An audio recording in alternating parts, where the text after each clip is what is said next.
Howdy, folks. What's going on? This is the Outlaw Hatfield here once again. Well, it looks like the whole Tulsa thing is over. Everybody's either heading home or about to be heading home. So I'm glad the guys had fun. I wish I could have been there. It would have been great. Unfortunately, that's just not the way the ball rolled around this time. Hopefully, I'll be there next time, though. Hopefully. So I've got one viewer who's out there who is listening to this wonderful broadcast. Hmm. Anyway, I am simulcasting over on the gun channel side. So, hey, Sean Green, how you doing, buddy? Glad you could stop by. Um, I'm going to send out a few invites because I know there's a few people up and around this late at night.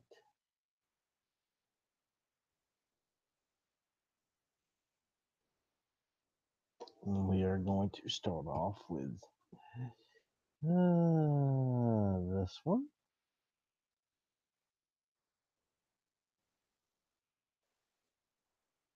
Because, well, she'd probably throat punch me if I didn't, considering Gunpowder Beauty is the throat punch princess.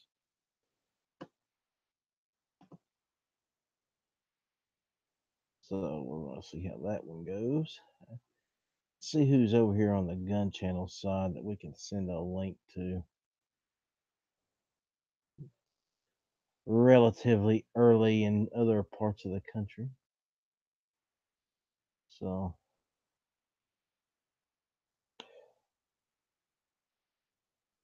RL's already asleep. Candy ass. Can't believe he got drunk and didn't bother to save any for us.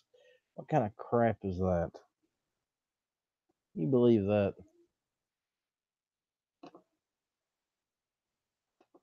Oh, what is this? Oh, well, wonderful. I didn't know that Gunpowder Beauty was already live. Wonderful. So basically, I'm stepping on her toes and didn't even realize it. I just got a notification saying Gunpowder Beauty has just went live. Well, if I'd have known that, I wouldn't have started this. YouTube is a pain in the ass sometimes. It'd be okay though. She can get mad at me and throat punch him. I don't have a problem with that for the most part. Who else is out there? There are two viewers now.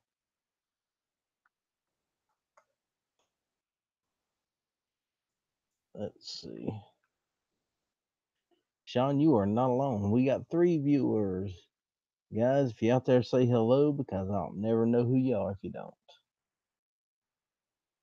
And over on the gun channel side, there is absolutely not a dang thing going on. Russ car.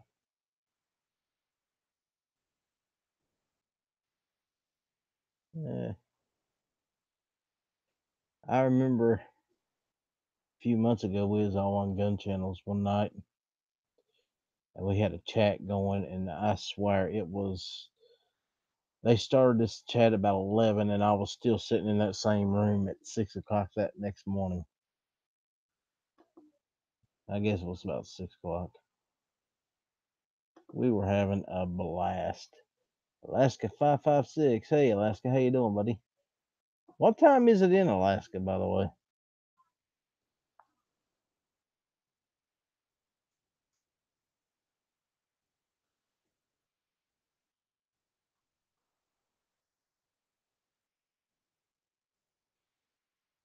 It has to be around what, 11 o'clock?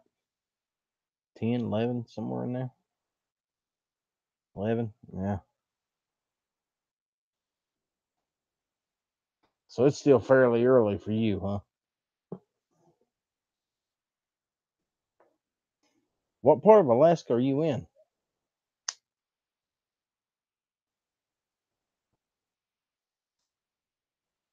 And don't say the cold part because it's all cold up there.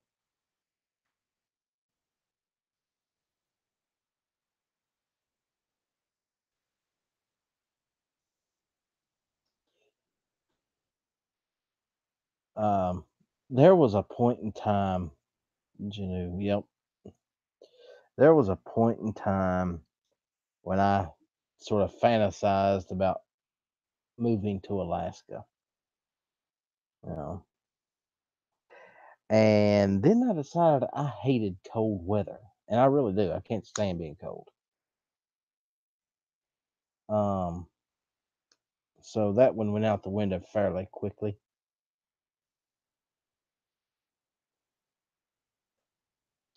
I would love to go up there and do some hunting because some of the critters up there are quite a bit bigger than they are uh, here in the states, or the lower 48 anyway.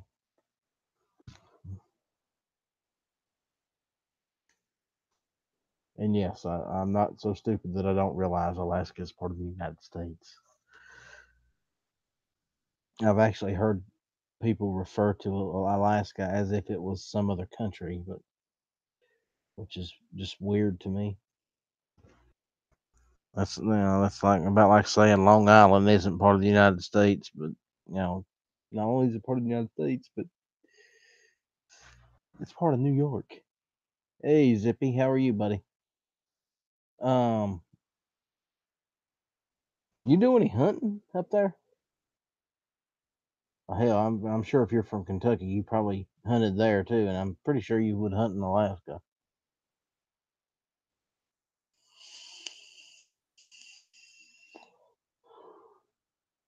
Well, we got 4 people watching. That ain't bad. I'll take it. I'm sure there's quite a few more over watching Gunpowder right now. Let's you know what? I'm gonna be a bit of a asshole here. Watching Gunpowder right now. I am going to open up another YouTube and I'm going to jump on her chat and find out what she's yip yapping about over there real quick. I would almost bet it's not as not good as what's going on here. But no, I mean, like I said, we had a great time.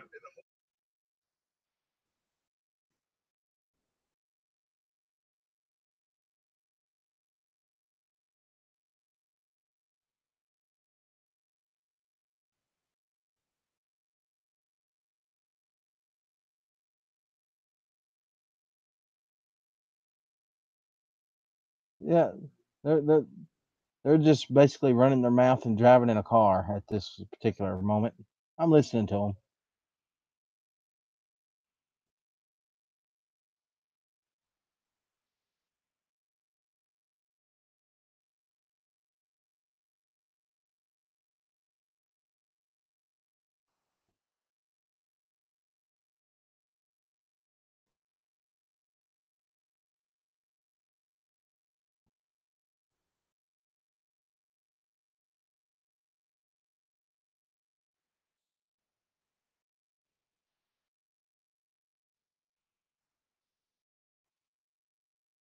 Hey, Bob, how are you?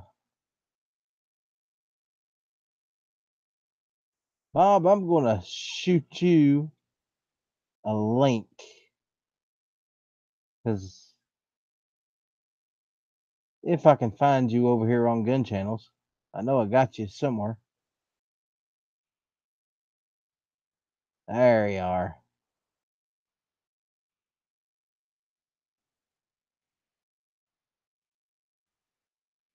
There you go, Bob. There's you a link, buddy. If you want to jump in and say hi.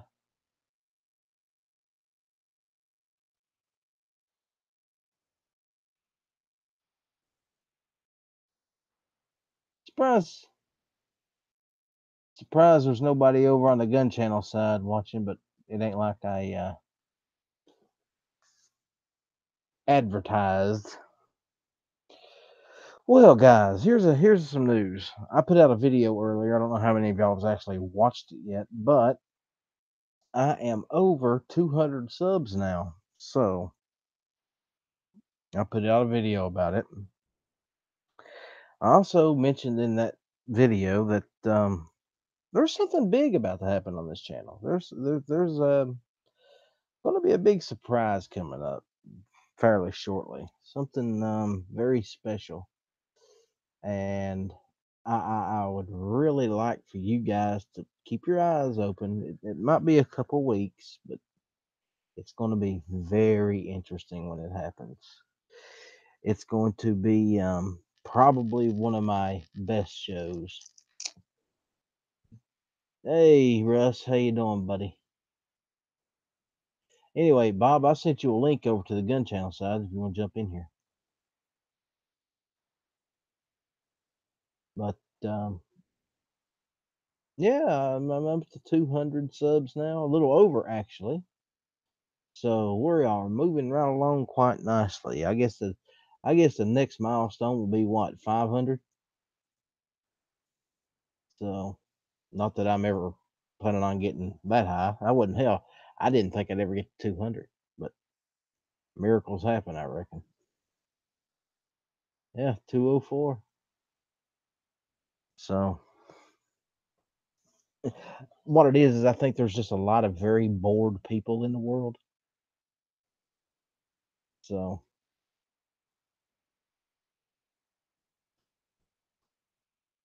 what about y'all? What are y'all into tonight? Anything special? Bob may be doing some Bigfoot hunting. Now it's getting warmer up in Canada.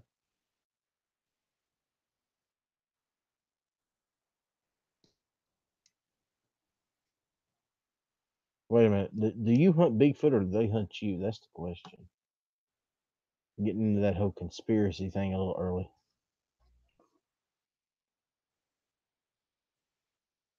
I'm not real sure how that works.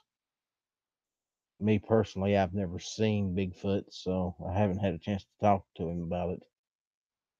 Maybe one of these days. I guess anything is possible.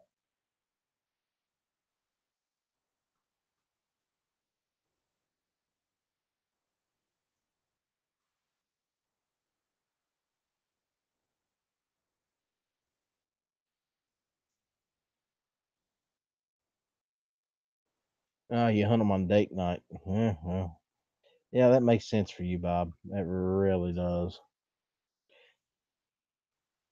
Do they have a certain mating call that you need to use or what?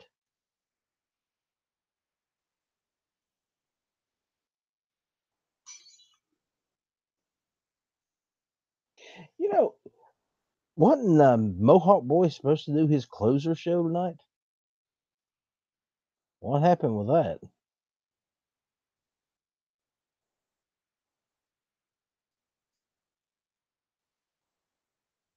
Eh. Oh, okay. I thought that was the Canadian mating call. I guess it works on Bigfoot too.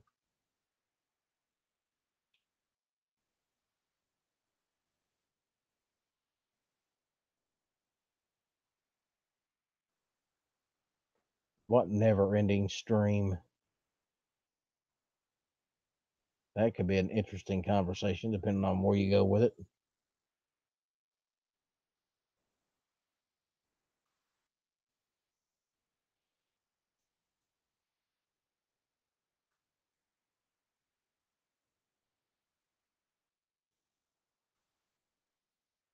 Ah, well, that would make sense then.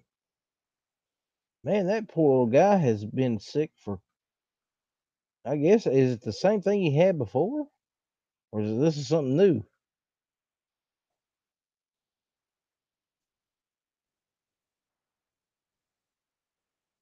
That sucks.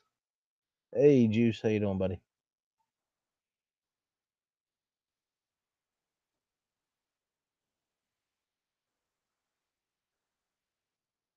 Because I know him and,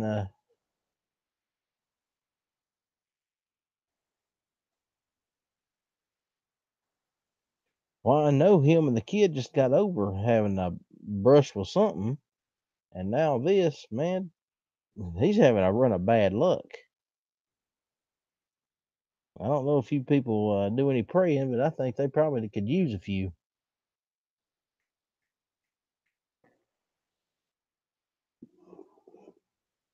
It's, kind of rough to see your kid get sick, and then when you think he's over, get sick again. That's gotta be a bit disheartening. So that's your homework for the night, ladies and gentlemen. Send some prayers to midnight.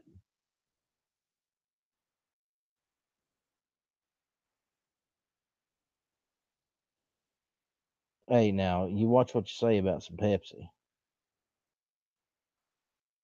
I ain't had one in quite a while, but I do like my Pepsi. Better than that nasty ass Coca Cola. And certainly better than Mountain Dew or Dr. Pepper.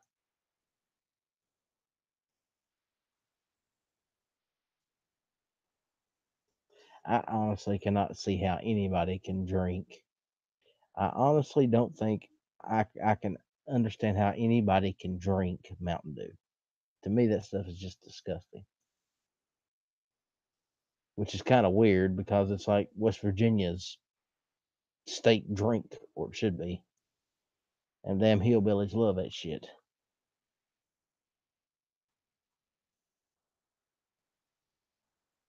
It's probably why most of them are toothless by the time they're 30.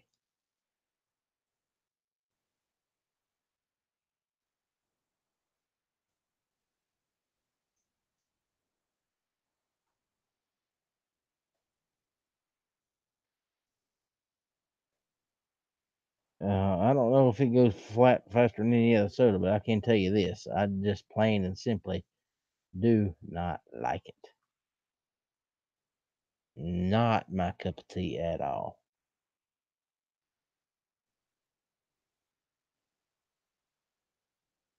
Now in Kentucky, they have this drink called L81, and that stuff is actually very good. It's sort of a ginger relish thing, I guess, and it's actually I love that stuff. I wish I could get it outside of Kentucky, but unfortunately, I think it's one of those things that's just made there, and that's the only place you can get it. But man, I love that stuff. Mountain Dew and tequila makes a backwoods margarita. Yeah, yeah, I can see that. Yeah. But I'm not big on margaritas, so Dead Horse wants a link. Well, Dead Horse, I tell you what I'm gonna do, buddy. I'm gonna do you one better than that. I'm gonna do what I always do in these late night chats when there ain't nothing going on, and I'm just gonna put it right out on the YouTube side, just like that right there.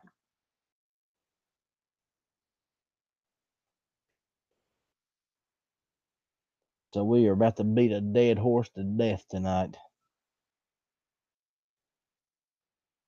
which is fine. He kind of likes it, I think.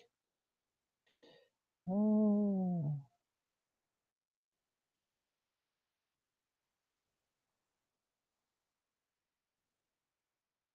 And that link should work if you click on it. Yep, there he is. How you doing, dead horse? Yo, yo, yo. Buddy, it's been a while. How you been? Good. How you doing, buddy? Not bad, not bad. I got up to 200 subs tonight, so What? No way. I yeah, don't believe it. yep, yep, yep. It happened. I can't believe it, but it did. It's uh, it's a miracle. I just think there's a lot of bored people on the planet. They turn this on when there's absolutely nothing else on YouTube worth watching, which means I'm still 2 steps ahead of Night Strike, which is fine. Oh shit. Well, that was kind of mean, wasn't it? No, I actually enjoy the when Night Strike's actually talking about guns, like I actually enjoy his chats, like and stuff, and like when they actually start talking about guns on Hit and Miss. When Hit and Miss is like political or anything, I tend not to tune in. That's just honesty. Like I tend to like just find something else but that's with most shows. It's not just them, but that's with most shows. But like when they're actually talking about guns and shit, I'll sit there and listen to Night Sherry talk about guns. Yep. He has good information to share. Yes, he does. There's a It's lot just of guns he owns that he knows, like AKs and shit. He knows a lot more about AKs and shit than I do. So whenever he talks about AKs and everything, well, actually, when I was over at his place not too long ago, I don't know a whole lot about AKs myself. In fact, that was the first AK I had ever shot. Was the one I fired when I was at his place, and oh, I know the basics. I know where the safety's located, but I wasn't sure how the safety actually worked on the gun. So I had to ask him, "Well, is this thing safe for fire?" He said it's unsafe, so I knew to flip it up and it'd be on fire. But I didn't actually think the safety on it would actually go up as high as it did. It sort of surprised me, and I was like, "Well, okay, this is new." But firing that thing, that was uh, that was nice. Um, and I've heard people complain about the AK sights not being very good, but they wasn't too bad for me. I I grew up shooting a lot of blade sighted guns, like yeah, 30-06s and 22s and shit. So blade sights have never really bothered me.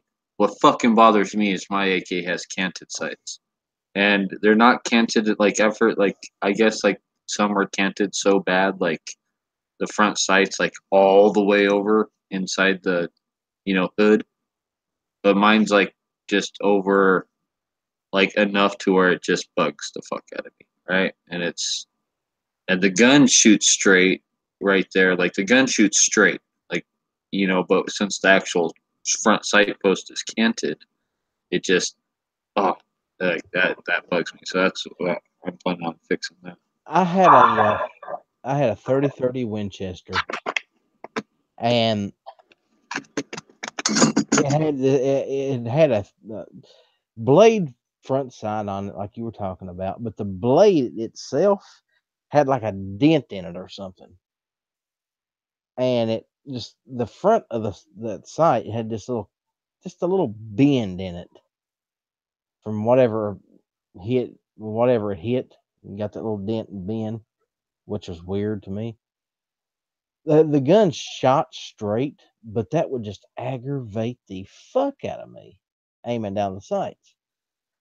So finally, I took it to a gun shop and had a gunsmith put in a different sight for me. Took it out to the woods. I shot it some, handed it to a friend of mine. He drops the damn gun on a rock and knocks the fucking sight off of it. I was pissed. So I was like, well, looks like I'll be See, dude, like I've had shit like that happen, man. That's why I have guns now. That's you'll hear me talk about like my loaner guns or whatever. Like that's the gun I'm like, here, like hand to somebody. Like if you drop it, I don't give a fuck. Like, well, oh, the thing about it is that was the gun I shot my first deer with, though, dude. It's got some sentimental value. But that the story about that gun does not end there. I finally get the sight fixed again, and I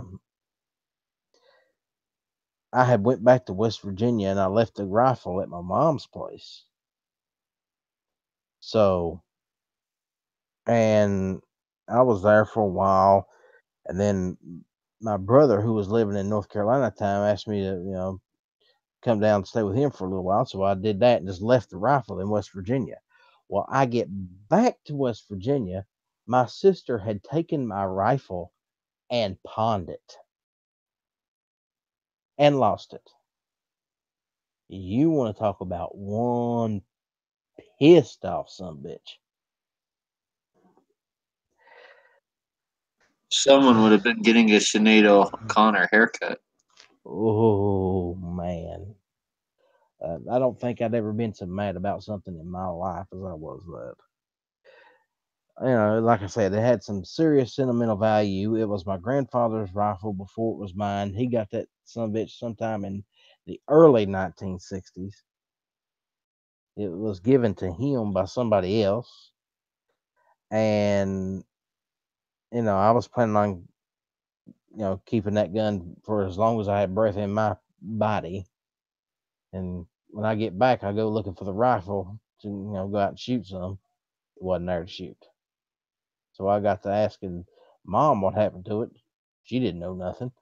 Then I asked my sister, and she says, "Well, I took it and pawned it."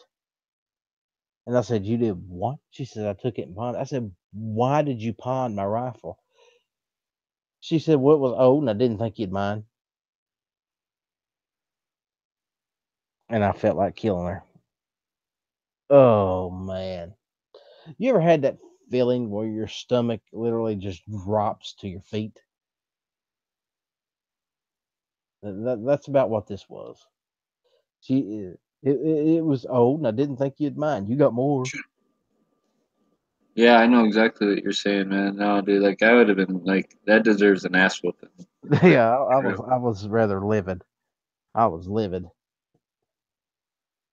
I said, "What do you?" I said, "Do you not realize how much that rifle was worth? Not talking sentimental value here. I'm talking about actual money. I mean, it was in pristine condition, except for, of course, that front sight, which that wasn't no great big deal." Hey, Pants, would you like a link, buddy? Well, we actually got some people in here. 4 anyway. We have, let's see, Disgruntled Goat. I love that name, by the way.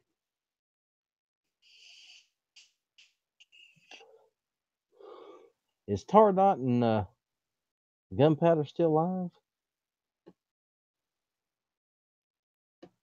Yeah, it looks like it. Hmm. So what's going on with you, Dead Horse? Anything new?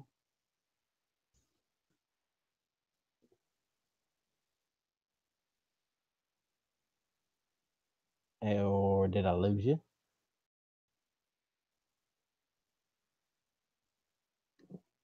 Paste this link out in the chat again.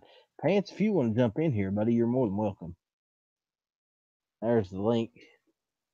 Posted right out there to YouTube. So anybody else that wants to jump in here is more than welcome.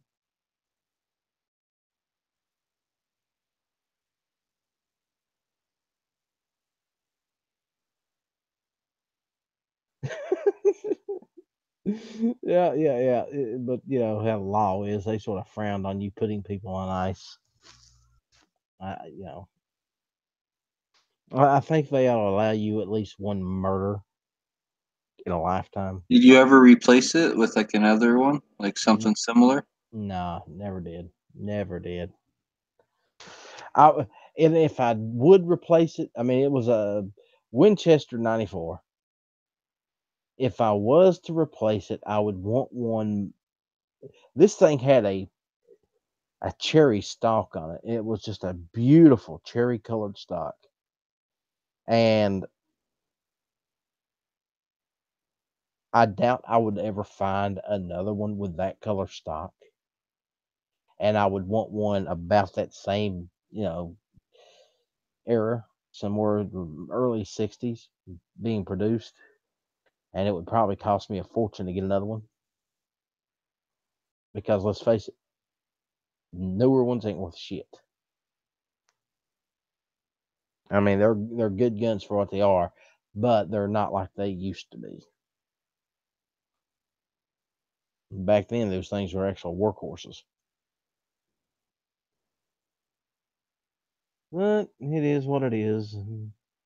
I got over it. Pants wants to know if you have a 300 blackout.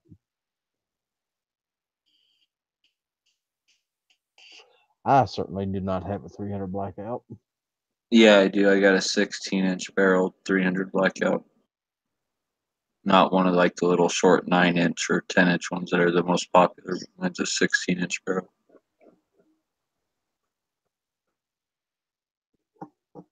I see the appeal of those short barrel rifles. Those 8, 10 inch ARs. But if I'm going to get something with a barrel that short, just give me a pistol caliber carbine. Yeah, pretty much. I mean, You know, you know, if I want a something with a barrel that short, I want it in pistol caliber. the advantage of 300 blackout though, like the 16-inch barrel, the advantage of that one is you want to shoot as long as it's a pistol length gas system, 16-inch barrel. If you want to shoot heavy subsonic loads, like most factory loads, like subsonic loads, are still going to be supersonic in a 16-inch barrel.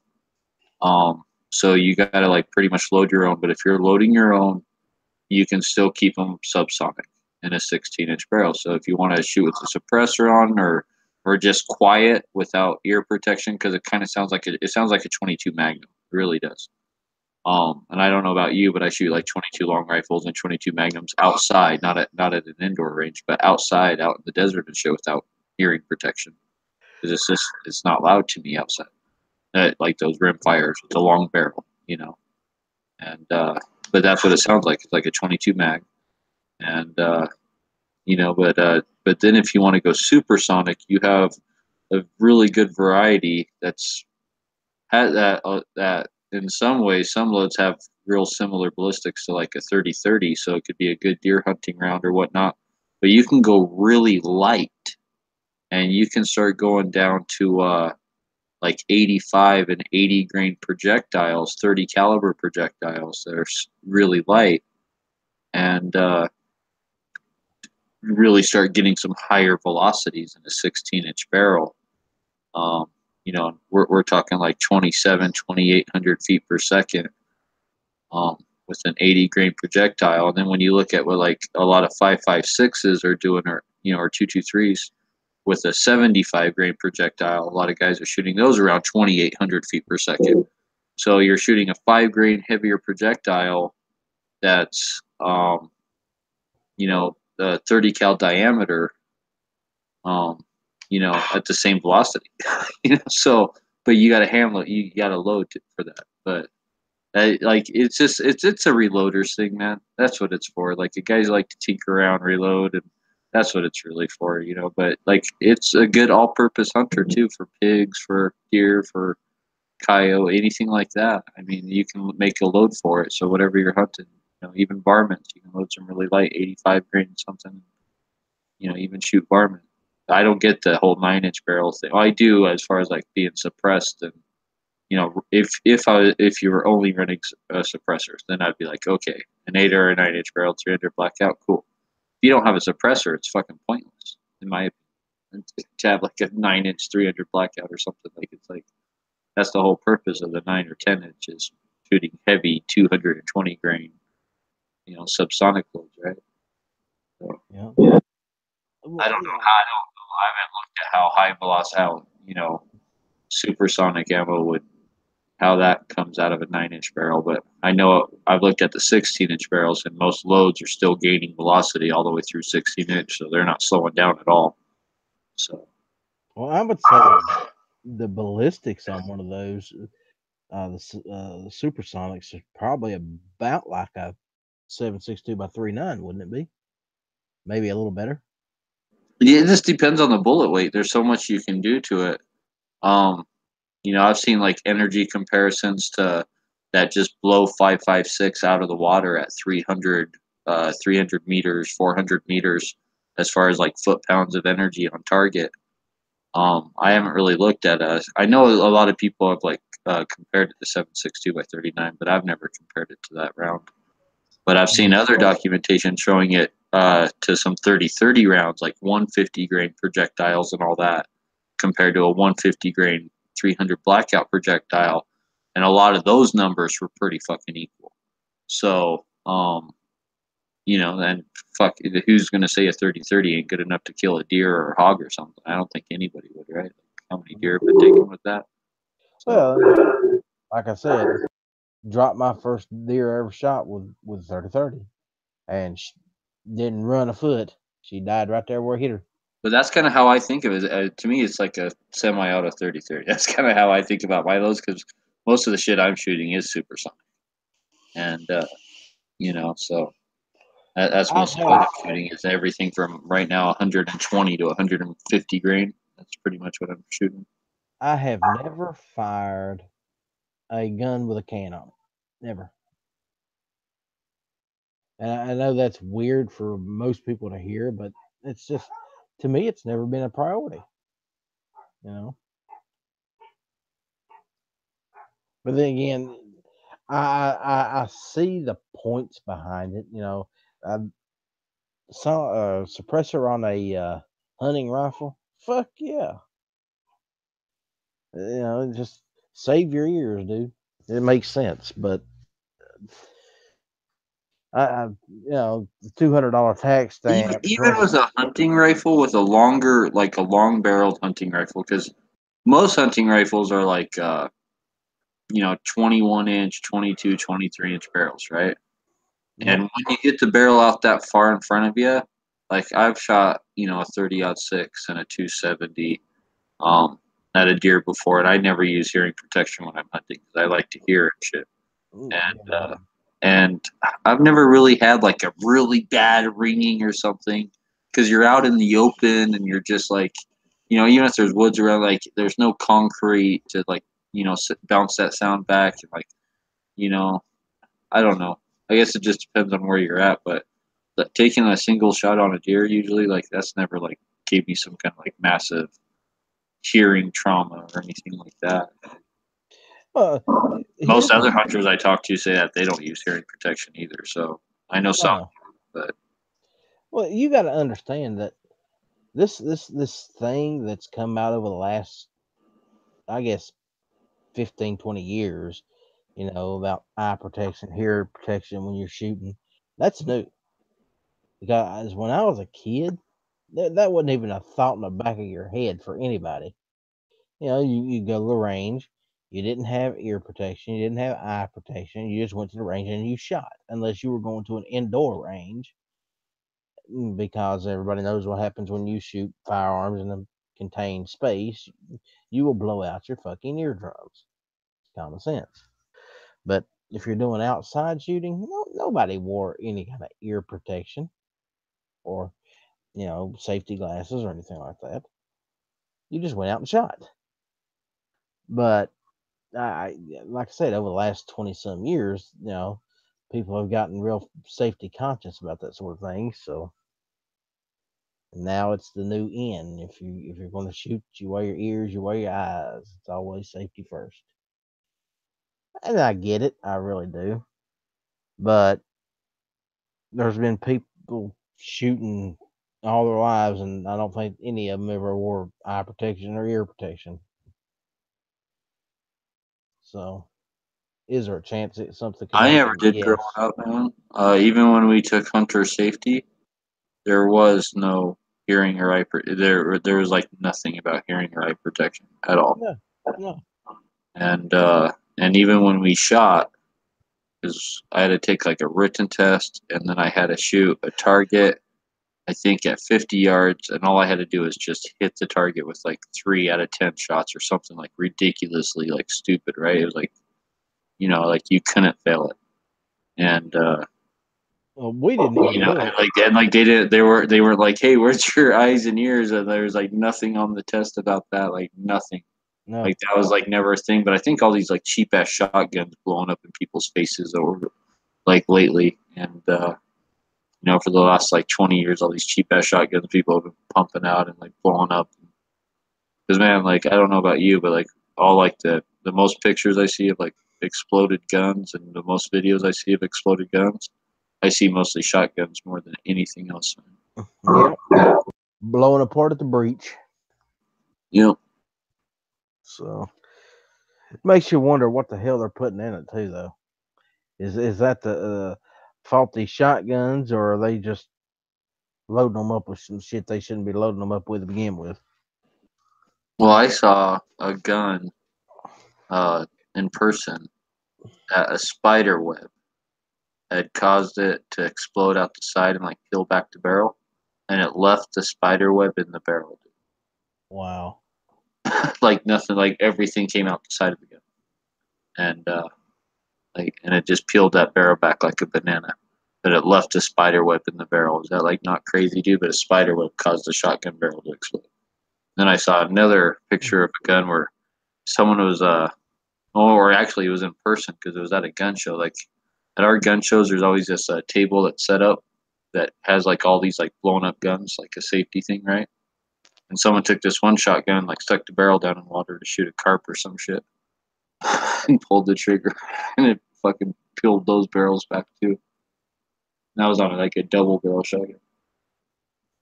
Yeah, well, that's just common sense. You don't put anything in the barrel, including water, if you can help it. Just, Well, uh, if the whole gun would have submerged, it would have been submerged in water, then it probably would have been fine. But yeah, but having that air pocket in the barrel, just the tip in it, that's like that air pressure, like it expanded too fast. They didn't have anywhere to go. Just Mm, went out the side of the barrel. yeah. Well, that's the thing. I'm sure you've seen those videos of those people using a Glock underwater to shoot fish, and then the reason that works because the whole gun's submerged. It would be the same principle if you just stuck the tip end of the barrel into the water and pulled the trigger. You'd probably blow out the side of your damn gun. Why? Gas has nowhere to go. But who knows? So, I did tell you about the conspiracy theory chat we've got coming up in a couple of weeks, right? Yes, you did. Okay, just making sure. I've been doing your homework. You didn't tell me what the conspiracy chat was about. You just said Well, conspiracy theory. You yeah, never that's said fine. any subject. Well, this time I think we're going to hit on some of the more modern conspiracies.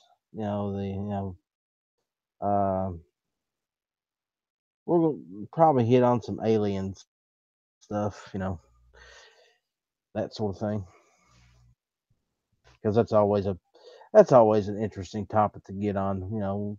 Maybe the flat Earth thing, considering that's been coming up a lot lately. Well, what would be cool is if you could get like a couple fucking flat earthers to actually come on the show. Because there's a lot of things I missed that one flat Earth show, man, and I've watched so many documentaries about that flat Earth shit and like all their fucking bullshit wrongs, and I would just love to be able to sit there and just be like, "What about this?" and what Yeah, exactly. about? Well, see, I have not done a whole lot of research on the whole flat Earth thing. I'll be honest with you about it. I have not. I have So because I heard something and I heard like a couple things, like some stupid video came on after some unrelated video, like on autoplay. And so I watched like a 3 minute video or something one day, right? And then like all of a sudden, because the YouTube's fucked up, all of a sudden like that's all that's appearing in my recommended feed is flat Earth this, flat Earth that.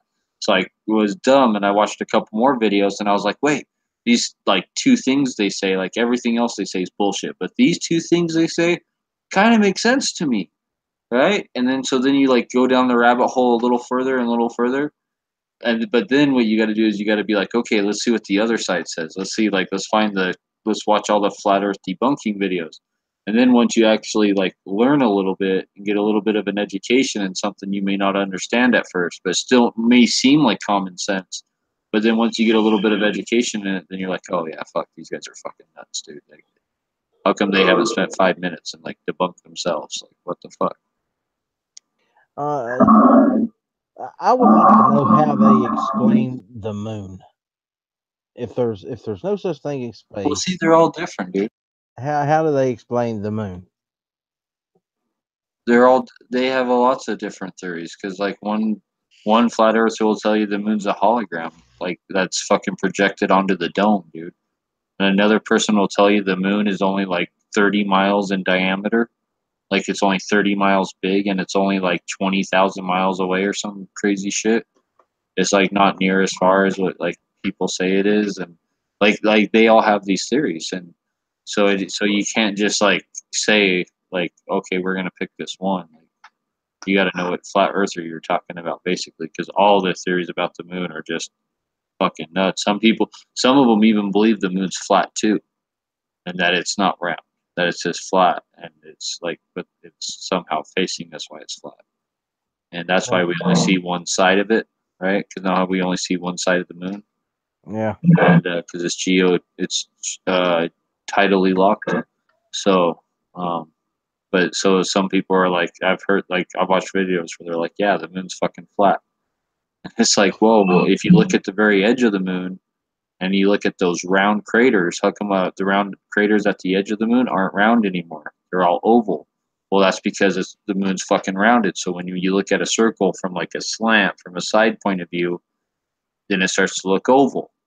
Well, but it's just perspective. And if it was flat, they wouldn't be oval. But you could, like you start like, you know what I mean? And then like most of them put out like this nonsense, and unless you fact check it, you don't know. So you got to sit there and like pause their videos, and go to fucking Google, and like be like googling while you're watching these videos, so you can like, because a lot of these guys state so much bullshit. Like they state, did you know that there's no pictures of Earth from space? Right? And that's like such bullshit, dude. Like that is like the biggest, one of the biggest lies they spout, dude. And like you can find all sorts of fucking pictures of Earth that are not like CGI composite. Like you can find fucking Polaroids, like literal Polaroids that have been taken in space of Earth, like from a Polaroid camera, like fucking like So I mean, they're like that's not even true. So like, how the fuck do you fake a CGI? Like, how do you fucking fake a Polaroid? Like CGI a Polaroid, right? Back in the fucking like 70s or whatever. Like, how do you even do that? Right? Like, I don't know. but like they spout off all this shit that's like as like fact, but it's not. It's all bullshit. Oh man. That's the thing about conspiracy theories. They're trying to tear them I think apart. a lot of them. I think honestly, dude. I think most of them don't even believe it. I really don't.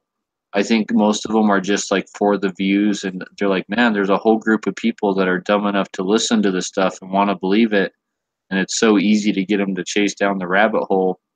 And like, because if you look at some of their Patreons, like the bigger ones, like Jaronism and stuff, their fucking Patreons bring in like thousands of dollars, dude. Like he has like a hardcore fucking fan base. Yeah. Or like if you even go on his channel, like during one of his live shows, and say something like, "Please explain to me like anything to that even remotely might try and talk sense into him, even in a nice way," like you just get jumped the fuck all over, man. Please explain to me the Coriolis effect.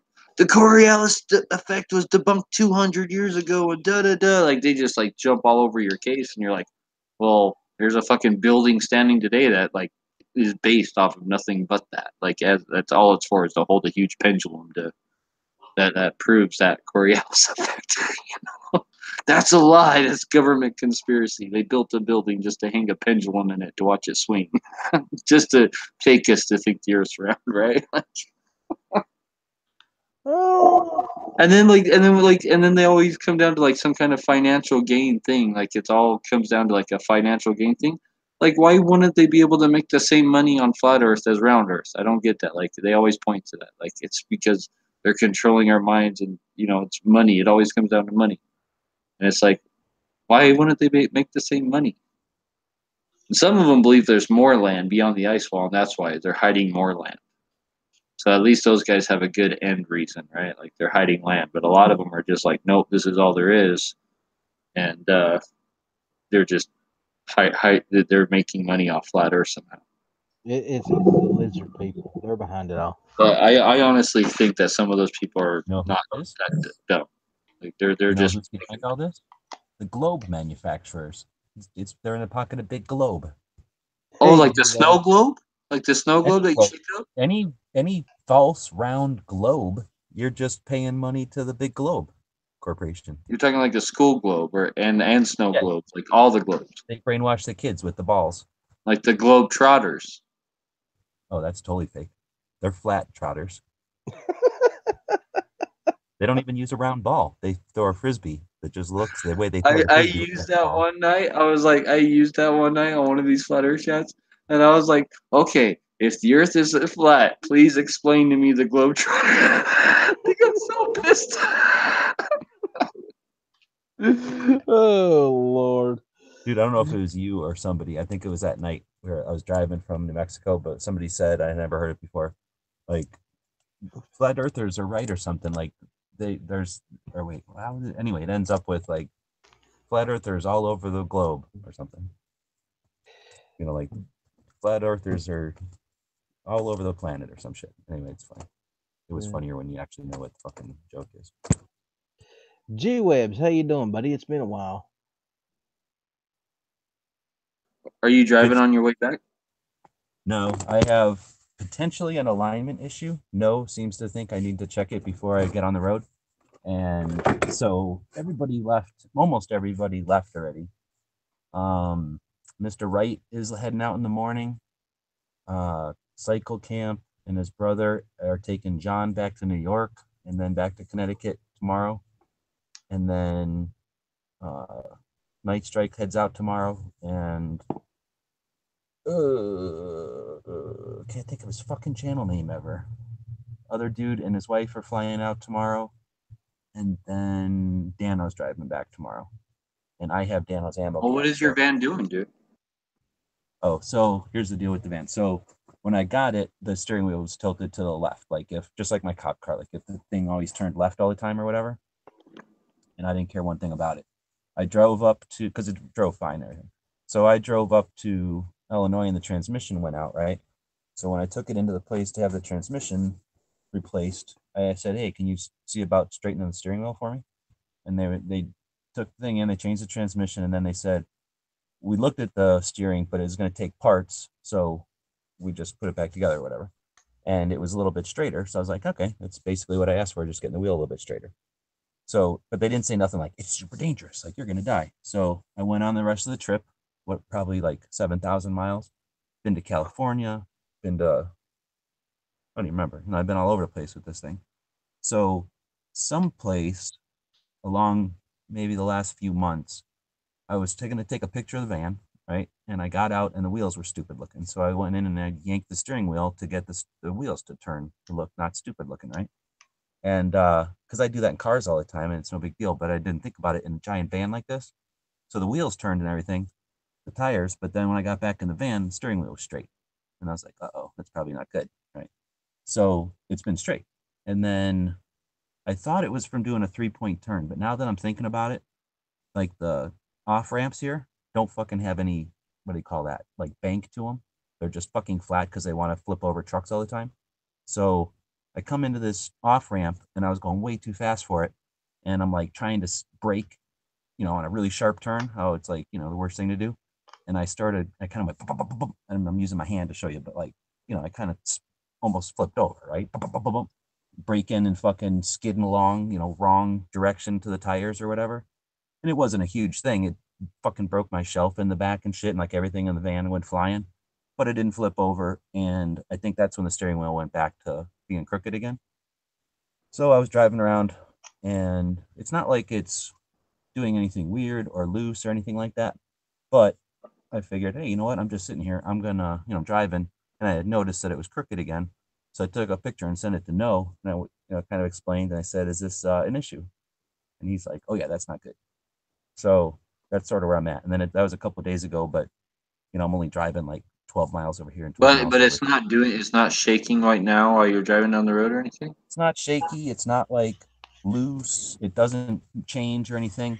It's just that I figured, oh, let me Because explain I'm this in guessing case. the parts they're saying that you need on your like front suspension are probably like lower ball joints. You know, like Well, something. that's a problem. If I ever asked them, and I doubt anymore, like, you know, what, 6 months later or whatever, that I'll be able to get them to recollect what the fuck it was. So, Is there a Les Schwab nearby? Because that's one thing I like about Les Schwab is like you can literally swing in there and be like, "Hey man, I'm like fucking thousands of miles away from home. I like kind of had a little off road experience for a second. My steering wheel's like now more to the left. Can you just check my shit out? And then they'll give you an honest opinion as like, yeah, you should probably replace this part before you get on the road, or no, you're good. You'll make it home because No, what is that? Or what is it? it's mainly a tire place, but they do alignments, brakes, all that kind of shit. You know what I mean? But Les Schwab Okay. tires. I think I've heard of it before. Okay. Yeah, they're nationwide. They're pretty much in every state, I think, or almost. Well, P226 gave me the name of a place that his family has used.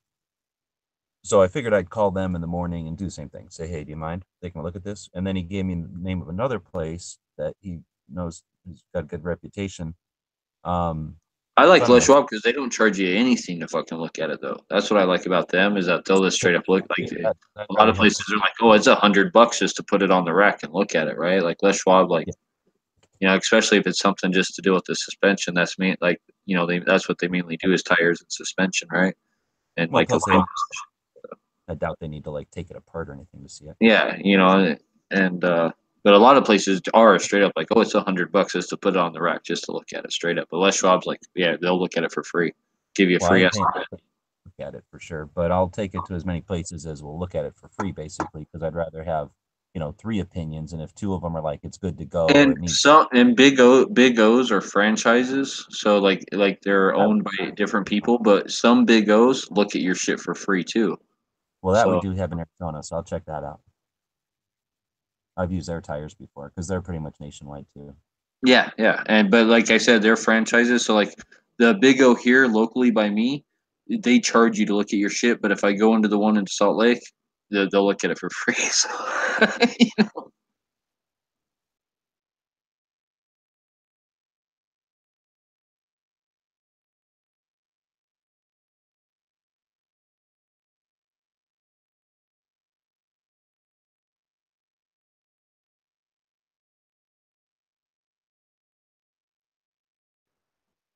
I don't know, dude. That's pretty common in vans to get a crooked steering wheel, though. Like most vans I've had end up. That's just I don't know. That's just the way they go. Those type of vans. I don't know about the newer Euro vans. Well, and that's Most one of those things. cargo vans. Well, I think you even said that the Fords fall apart up front, so that's got me Oh all yeah, paranoid falling apart up front. yeah, dude. The death wobble, dude. They're known for that, man. The Fords. Oh my god, and that's the one shitty thing about them. The motors were always great.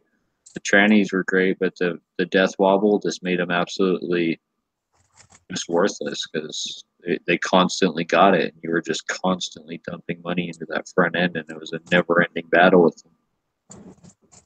Once they got old, they just once they were 10 years old, they were just they weren't worth the shit. Damn it! I got all fucking shit put up now. It's cold as fuck here. It was snowing here when I got here. Fucking snowing in Oklahoma. So anyway, I'm going to see what people are doing in the morning, and then see what's going on with that transmission. Then ideally head to Oklahoma City, and then stop and do some taxes, and then because I still got a shit ton of my taxes to do, and then if it works, drive to Dallas the next day and do taxes again, and then depending on how the taxes go, sit there doing taxes until I'm done because I have to have them by the next Monday, right? So that's how I'm gonna play it by ear. Kind of mosey back home and do taxes, so I don't have to spend any more gas than I would normally spend. I can check out some gun shops on the way back, and then get this fucking taxes done. It's just a fucking mess. I don't know if you've heard me explain it before, but like I'll import stuff, and PayPal has like a shit ton of transactions. I'll import it into my Subtext or my whatever bookkeeping software shit, and then let's say I did that 4 times last year. The first time I did it, no problem. Second time, it imported everything from the first time and the new stuff. I didn't realize the second time I did it. So the third time I upgraded or whatever, 2 times everything the first time, or 3 times everything the first time, 2 times from the second time, and then 1 time for the third time stuff, the new stuff. So then the 4th time I did it, I have 4 duplicates, 3 duplicates, 2 duplicates, and singles. So it's like this massive shit of duplicates. And then it'll take like, let's say, I don't know, somebody paid me $20 for something one time. sometimes it'll just like show up as like toothpaste or something weird. So it's like I'm constantly combing through these billions of entries, trying to confirm which ones, and then it's like I get $12 all the fucking time, right? $12 or whatever the patches cost, $19 minus fees and shit comes out to whatever, 18.56 or some shit. So I'll get these same numbers all the fucking time. And then every once in a while somebody will buy something twice or something or do something twice. So it's like just a pain in the ass to filter and filter and filter and filter. And I can only do it so long before I go nuts and want to kill somebody. So I've been trying to pace and still get it done type of shit. And I can't even hardly blame anybody but myself for being a dumbass and downloading all that shit wrong. Or the tax software for being broken. I don't really know. So, G Webs, what really jumped out at you this year at the gun show? Anything really catch your eye? 34 gun channels members. Everybody drove. Cycle Camp drove 26 hours. He picked up John in New York. So that means he went out of his way to drive into New York City to drive John. John came however long that is, 17,000 miles. Matt drove up from the tip of Texas. It took him fucking 14 17 hours or some shit. It took him like almost as long as it took me to drive 4 states. It took him to drive to the top of Texas in like an hour into into Oklahoma. We had guys coming down from Nebraska and Kansas. Gary came, Travis. Night Strike was there. Night Strike fucking flew there. Yeah, it was fucking epic, dude. We got to the show. There was 4 chicks, the wives and stuff that had cameras. 4 girls, doing their own thing from the way only a girl can do it. We got there. We were working with the gun show. When I thought I wasn't gonna be able to be there, Clover stepped in and fucking did it. He got the tour at the museum. I said, "Fuck it, I'm gonna go anyway." Even though I had like $16 in my bank, fucking came out here and it just went fucking smooth. When the lady that runs the thing is like, you can imagine with 4,000 tables and all the vendors and people, she's constantly running around. By the time I got to meet up with her, the feedback she had gotten, she was like, "What can we do more next year?" Like everything's been positive feedback. There was like very few people that were like, "No, I'll pass," but nobody was like, "Oh my God, I can't believe you asked me to take a picture." Like most people were like, "Yeah, let's do this." And just, 16 people walking around with cameras. That's what knocked my socks off. That was the coolest experience I've ever seen. It was awesome. And it was like 4 days fucking long. It's been awesome. And it'll actually go on a little bit tomorrow while everybody leaves. Yeah, it sounds like you had a good time, even if it did start off with a little rocky run with the police. Oh, me? I don't know. I mean, I had Glock 19s in my face 1 minute, and like, I don't know, it seemed like an hour later, but probably 10 minutes later, I was shaking hands with 3 new friends. So it was weird, and it was an awkward way to meet them, but it all worked out. Basically, Yeah. they just drove me awake, and I was like, "Get the fuck out of my van!" And they were like, "Cops! Like, what the fuck? This guy's getting mad, and he's got a gun next to him. So let's get him the fuck out of there." And then by the time they figured out that I was in the wrong place, they were like, "Oh, you need to be on the other side of that fence." And I was like, "Oh, okay." They fucking must know, because there's like a sign at the street that says, "Turn in here," and if you just go straight, you're in there, and then the fucking police place. But if you get almost to the police place and then take a right on this street that has no markings at all, and that you have to go way down before you can even see anything there, like that's the actual range. So, I mean, whatever. They must see that all the time where people pull into the wrong place. And I didn't think nothing of it. Seeing a bunch of there's like 4 cop cars and an MRAP. The fuck? That's always at our ranges. There's always cop cars. So I didn't think anything. I just thought, oh, there's some cops shooting, Just a normal day at the range, basically.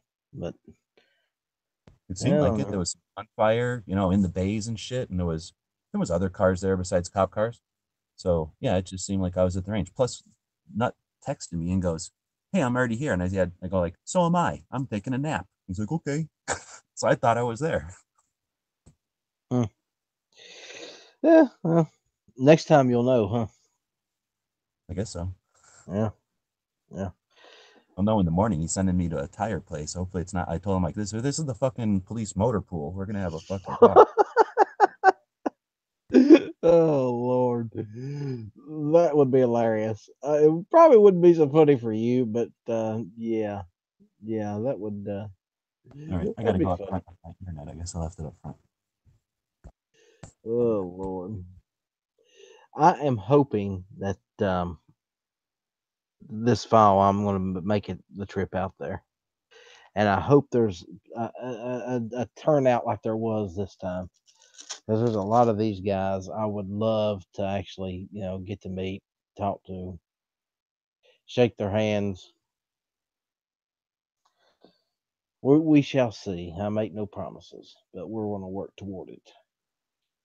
It's a plan.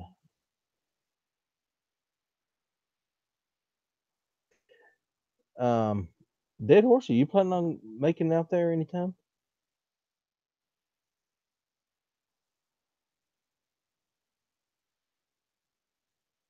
Maybe, maybe not. Possibly. I think we have lost the Dead Horse. Oh no, I'm sorry. I was just taking a piss. What was that outlaw? Oh, thank you. No, I was asking if you was planning on heading out to Tulsa for the next show, which I It's probably too early in the year. I need like 3 more years when my kids get out of school and get the fuck out of the house. oh well, That's it's too early in the year. Like my off time's like during the summer. yeah. I think it's in what, late October, middle October, somewhere in there. I'd have to actually look it up. Is it November? Well, I'll tell you what. If it's in November, remind me to dress warm, really warm. I do not do well in cold weather at all. What's the date for the fall? You know what? I can look it up. I've actually got it bookmarked. If I can find it.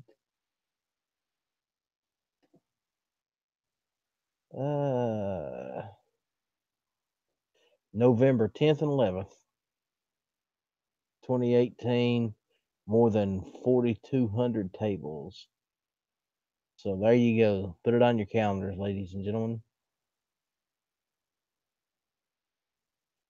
Saturday, 6 a.m. to 6 p.m. Sunday, 6 a.m. to 4 p.m. So that's when it is. And over on the gun channel side, Troy Cornett just showed up. How you doing, Troy?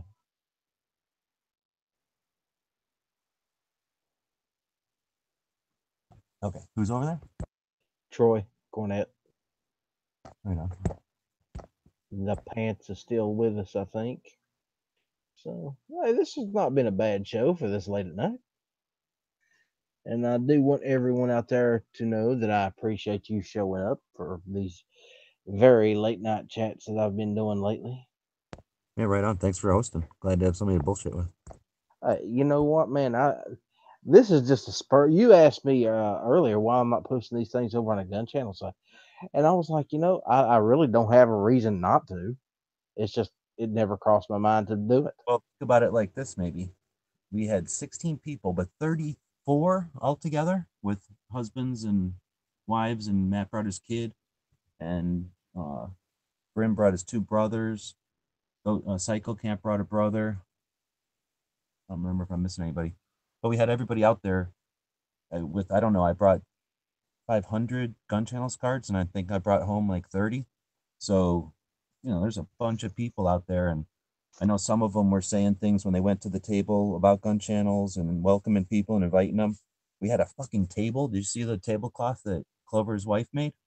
No, I have missed that. I want to go back and find it and See watch it. pictures and stuff of like the table we had there. There's like a black tablecloth, show gun channels on it and shit.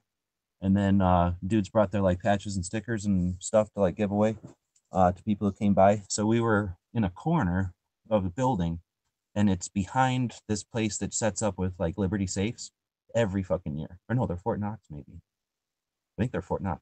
So he sets up like, this is a giant building. So these safes are probably, I don't know, a really big chunk, like a whole island of tables normally would be all just these safes. He sets them up in kind of a perimeter so that they're all facing in, and you kind of walk into this little room of safes and you can look at them. So behind there is a bathroom and a door that you can't use because they have it locked. And then Winchester Collectors Club and the Remington Collectors Club and a couple of other collectors clubs, and then us.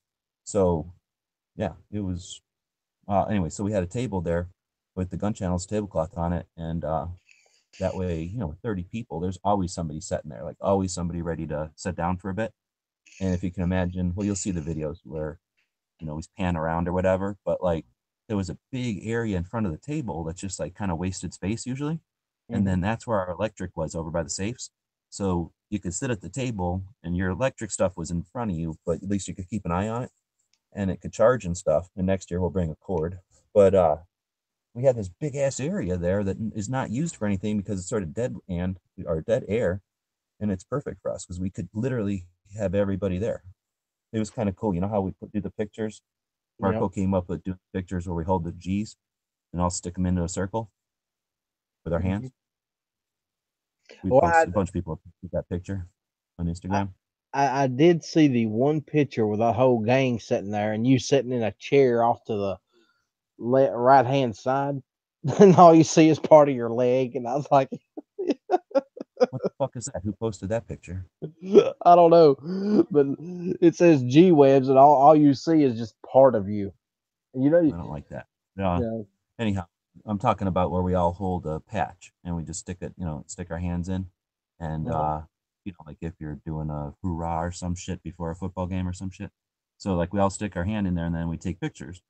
And it's like we couldn't ever get everybody together. So there was like 20 something people there and we're all sticking our hands in and trying to take pictures.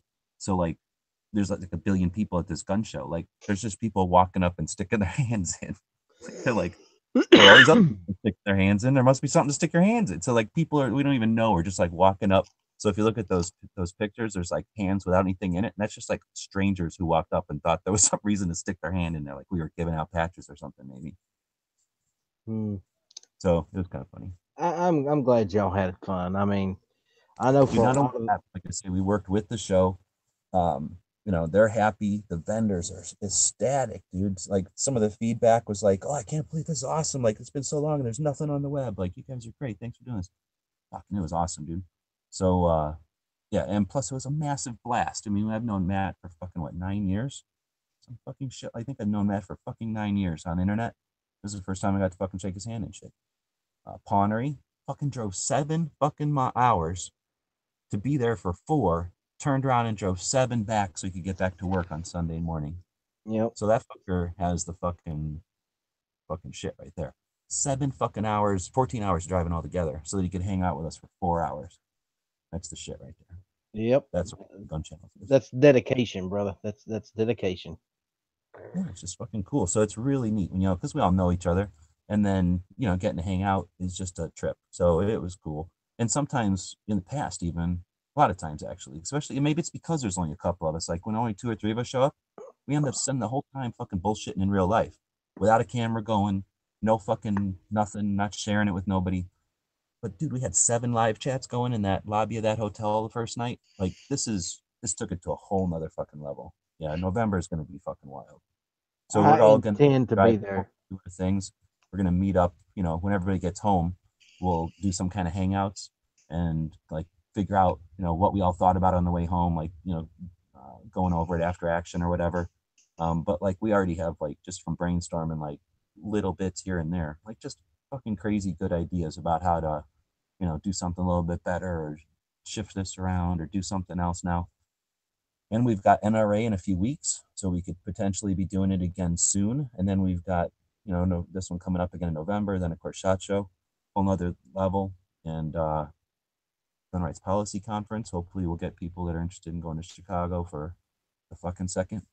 And yeah, really fucking neat, dude. Really fucking cool. I wish. Otherwise, it was a great show. It was really a good show. There was very few empty tables. It's 4,000 tables, 11 acres under one roof, and the aisles weren't like spread out so that it looked like it was full, but it was really only 3/4 full or anything like that. There was a pretty decent vibe or whatever. Like people were happy. Sometimes it's real somber and people are just kind of quiet and they're there because they kind of have to or something. It wasn't like that. I think I probably know like 10 or 13 people there already who are there constantly, so I use them as like my gauge. So I'll, how's the show going? And you can tell immediately, like, all right, or like, oh, it's awesome, or like, fucking never coming back, right? And then they're there next year. But all except for one guy who I don't know, some fucking dude selling patches, and then stupid AR parts that were like dumb, which is like the wrong show for that shit because it's mostly milsurp and cowboy guns, right? So he's selling the wrong thing at this show, and honestly, his shit was all kind of boring. It was all just rip-offs of other shit, really. So that was the only, and I only even asked him because I think Clover was looking at his patch roll. He had sort of a anyway, he had an interesting way to display his patches. So I think Clover was probably looking for stuff for his Patreons or something, and that felt just awkward, just standing there not saying nothing. The guy was looking at us, so I was like, "Oh, hey, did you have a good show?" Because I usually ask people that because it helps me keep my finger on the pulse, right? And that was the only guy who even said like, "Nah," but everybody else was psyched, and that's fucking rare. Like a good show usually is half of them saying that it was a good show because I figure half of them are just assholes. Like if they sold everything on their table, they would say, I should have brought more stuff. This is horrible. I sold out and I should have known better. Like I should have brought 3 times the amount of stuff and I'd make more money. Some people are just never happy. So I figure about half is a good show. I've had shows where like everybody said it sucked. I mean, there have been unfortunately more than one show like that. So to have a majority of the people, and this is like, somebody will be like a manufacturer, I know a guy, and then like my friend Bob from Tucson was out there. He sold a $9,000 Gatling gun. I mean, Well, that's, yeah, I seen a picture of that one. yeah, with Travis and them taking it out, those Yeah. fuckers. So Bob's like, hey, can you help me move my Gatling gun? Because I've been around that Gatling gun now for 7 fucking years. And whenever he first bought it and dragged it into the fucking shop, I helped him do that, right? So that's fucking my Gatling gun as much as anybody else's, except I never actually paid for it. But I've fucking moved it more than anybody else on this fucking planet, I think. And fucking Bob's like, hey, can you help me take this thing apart? Because Gatling guns are fucking heavy as shit, right? Can you tell me take this apart and then get it out to the truck? I'm like, yeah. And he's like, yeah, I think we can do this in 2, maybe 3 trips. And I'm like, I'll bet you I can bring 14 dudes over here and we can do this in 1 trip. So he's like, oh, okay, great. So I leave, and this is like hours before he needs us.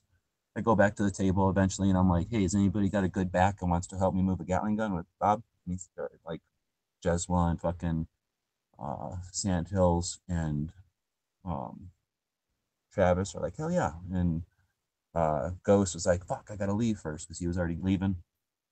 And then so Ghost is leaving. I'm like, and Bob finally texts me and says, hey, help me move this thing. And I go, all right, give me 10 minutes because we were basically gonna go smoke a cigarette with Ghost before we left. And then I do that and walk over there with Mr. Wright and Jesmala, and they fucking Travis and fucking Sandhills were like already there when Bob texted me. Like as soon as I said, hey, you want to move a Gatling gun? They like went over to the Gatling gun. So Bob's like, hey, can you come over here? And I'm like, yeah, give me 10 minutes. Well, they were already there, so they just fucking moved it. So I'm like, God damn, I didn't get to move the damn Gatling gun. And now it's gone. He sold it. So How come Bob didn't go to Tulsa? Bob from Canada? Yeah, didn't he go to Tulsa last year? Or no? No, he's never been to Tulsa because he doesn't normally come down this time of year, but also because of some personal issues, he doesn't have his Oh, I visa right thought now. he came down. I thought he went down to Arizona one year with you, and then went to Tulsa with you from Arizona. I'm pretty But maybe I'm sure. thinking Shot Show. I don't know. I No, can't remember. he was here, but he went home like a day or 2 before Tulsa. I was like, dude, go to Tulsa with us. What are you doing? And he had to run home for his girlfriend or something. But right now he doesn't have his passport because of some issues he's got. Not it's his fault. It's like things are fucking with him, and the result is that they won't give him his passport right now. But I don't think he has a working vehicle at the moment, not the one that he could get down here. I tried to get him to just drive down, right? Like, come on, you got to be able to get like a 2-day visa or whatever. Like, tell him you're going down for 3 days. You're not going down for 6 months, and you're only going to take a car, not a camper, and then just take one of your damn cars or your motorcycle or something and come on down. But it's easier said than fucking, I don't think Bob's fucking rich or nothing. Yeah, like if you like, I could totally see taking the camper if you're going to stay there for like a long period of time, right? Like, Well, then but he it's can't. He can't because he can't leave Canada with. He doesn't have his passport. But I was thinking, oh, maybe they'll give him like a 3-day pass if he does. If he just takes the car or motorcycle. But I don't know. They could just say, "Fuck it, you're just gonna leave the country." Then Well, what's the worst that's gonna happen if like a Canadian crosses the border, like gets a 3 day pass and then doesn't come back in 3 days? Like, do they even know for yeah, sure exactly. if they came back? Because like I thought, like when you cross the Canadian border, it's like they didn't even stop every car to check. Like that was my experience when we crossed, but that was we crossed Oh, in dude, they don't even check every Montana, car in the. so They don't like check they every didn't even car in the check. Mexico. Like some cars they were like leaning in and like talking to him and stuff, and then other cars they were just waving through, like just go on, go on. They would just kind of look at you, go on, and then then they might stop that like one car and be like, hey, let's see your passport. Like, but so I don't know how it is coming here though. That might be different. Like I don't know, but Well, see, I didn't even know you had to have a passport to go to Canada or well, come to the I don't country. know. I didn't. We didn't. But We even didn't have me, nothing. well, now we do. But for years, I've never visited Canada with a passport. I always just drove across the border. But I think they changed that. But Bob's a Canadian. He ain't us, so he has to have one to get here. We won't let him in, right? Yeah, Huh. like I never had a passport or nothing going across Canada, but again, that was 10 years or more than that, probably like 12, 14 years ago, crossing up in Montana somewhere. And we went over into Canada one night and went to some restaurant and shit and hung out there for a minute and came back. And like they never even said a word to us at the border. Either way, when we came back, they didn't stop us. Like nothing. They just, probably because we had American plates. I don't know. Imagine those towns that are right on the border. That would drive them nuts if they had to stop every car. Well, the town that where we crossed, the town was basically like on both sides of the border, man. Like it really was. Like the town never really stopped. Yeah, that's what I mean. Like if they had to try to keep track of who was driving across that street, basically, like that would drive them nuts. So they probably just occasionally park or stop somebody, right?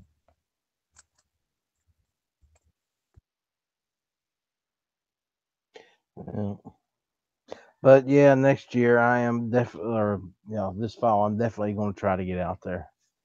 That's one of the goals I have set for myself this year is to make one of these two I don't know. shows. So, You're gonna hate it, but they had a bunch of raffles at this show, uh-huh.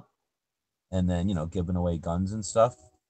So Clover won a Chris, and Ghost won a Chris pistol. G-Webs, my friend, my buddy, my pal. You wouldn't pull a man's leg, would you? Yeah, I'm sure they would have posted videos by now. Oh, if they no, they wouldn't have posted the video first. The first thing they would have done was sent me messages laughing their ass off at me. That would have been the first thing they done because they're assholes like that, both of them. So I love them to death, but oh yeah, they definitely rubbed that under my nose. Oh, speaking of which, I don't know who all caught the video that I posted a little earlier tonight, or this morning now, but I have hit the 200 sub mark, and actually I'm a bit over 200. I think it's 204. So, Yeah, and I subbed with my other like 4 YouTube accounts. well, I appreciate that. It's like Thank you. you're 1,000. You're halfway there, or quarter way there. See, Yeah. like all you YouTubers, like it's like really half your subs were really just me, man. Well, Sorry. I appreciate. Well, hey, I appreciate it. I'll take what I can Try to get. do at least daily gun show gear and gun people that I can. So, but yeah, I made a video tonight, and I want everybody to watch the video. And there's a reason why. There's a surprise coming up on the channel. It's something big, and it should be very good when it happens. I'm not going to give any details, so don't ask. You're But giving me a Holosun red dot, dude? That's awesome. I don't Thank you, bro. I don't have a hollow sun to give you. I do. Well, let me just show you what I do have. Just you All right, know. I'll take that NC star. It's okay. I'll still take it. Oh no, it's not. It's not an NC star. Holy shit, your camera was flipping out there for a minute. I do have one of those. What? You're really going? You're not giving that away. Don't No, keep no, that shit, dude. no. Oh, I wasn't gonna give it away. You just Yeah, asked me okay. what I have, and you asked me what I Yeah, have, and you this look. Yeah, that's a good dot, dude. That's yeah. I that's wish I had that dot. This is what I have, and this is what's on my Savage right now. That's what my girl has on both her rifles that are SIG optics. Yeah, yeah. I am really digging this thing, brother. This is sweet. The only problem is they were supposed to put a tool inside the box, and the tool wasn't in here. So I don't know. Pull out the foam and check underneath the foam. Yeah, I did. Is it like an aim point where it has like a special like wrench type of thing? Yeah, it's supposed to have its own little adjustment tool to, On some Yeah. of them, it's on the like, cover or some kind of a screw. Will have like the tool right on it. But no, it wasn't in here. I'm thinking that they just forgot. Wait. Let me see the side of your mount. Let me see the side of your mount, buddy. Hold on, let me go get the dang thing. Wait, well, you don't gotta get it. Is it just a nut? Yeah, it's just a hand. Okay, yeah, dude, those don't come with the tool. The ones that have the Torx wrench, Allen head thing, but it's a Torx, those ones come with the tool. Oh, okay. But the ones that with the nut don't come with a little wrench. So Well, even though it may say it do, that's going to be very general to cover most of their optics. You know what I mean? Because the ones that have the little Torx head, those ones come with the wrench, but the nut ones don't. yeah, and this is what I like. I don't know how well y'all can see that, but you've got a nice selection of reticles there to choose from. Now, I'm going to recommend a YouTube video that I would really like to watch. Oh, Is that on the cheap red dots that when you change reticles, it changes points of impact. Okay. So that's why, as a general rule of thumb, on the cheap red dots, you pick a fucking reticle, sight it in, and never change it to like something else. And that's like a rule of thumb with cheap dots. So I'd be curious if that dot, if you zeroed it in with one, like, one of them, and then after you're zeroed, switch to the others, does it throw off your point of impact? I would love to see that video if that dot does that. well, I will tell you what I'll do. The next time I get out toward night strikes, I will make that video and I will post it for you. How about that? All right. We'll test it and see. You know who kicked the shit out of this show? Night Strike. He fucking blossomed. It's like he's developing. Yeah, I was watching Night Strike doing the whole karaoke thing, and I'm surprised that he'd done it. First of all, it shocked me to actually see him. Wait, whose channel did he do karaoke on? Matt's. A whole bunch of channels, actually. I think. Yeah.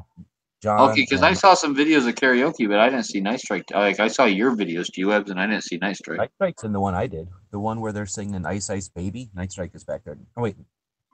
Yeah. No, you posted a different one. They weren't singing Ice Ice Baby, the one I saw. Oh. I think Night Strike did get up there for Ice Ice Baby. I think I posted in and got it, or that other Queen song or something. Yeah. Yeah. I don't think he was Rhapsody. Up. Yeah. Except he wasn't. I have another one somewhere where they're singing Ice Ice Baby, and Night Strike's up there dancing all around. But yeah, it surprised me to see him up there. But if you watch the video closely, I'll back in. I'll be back.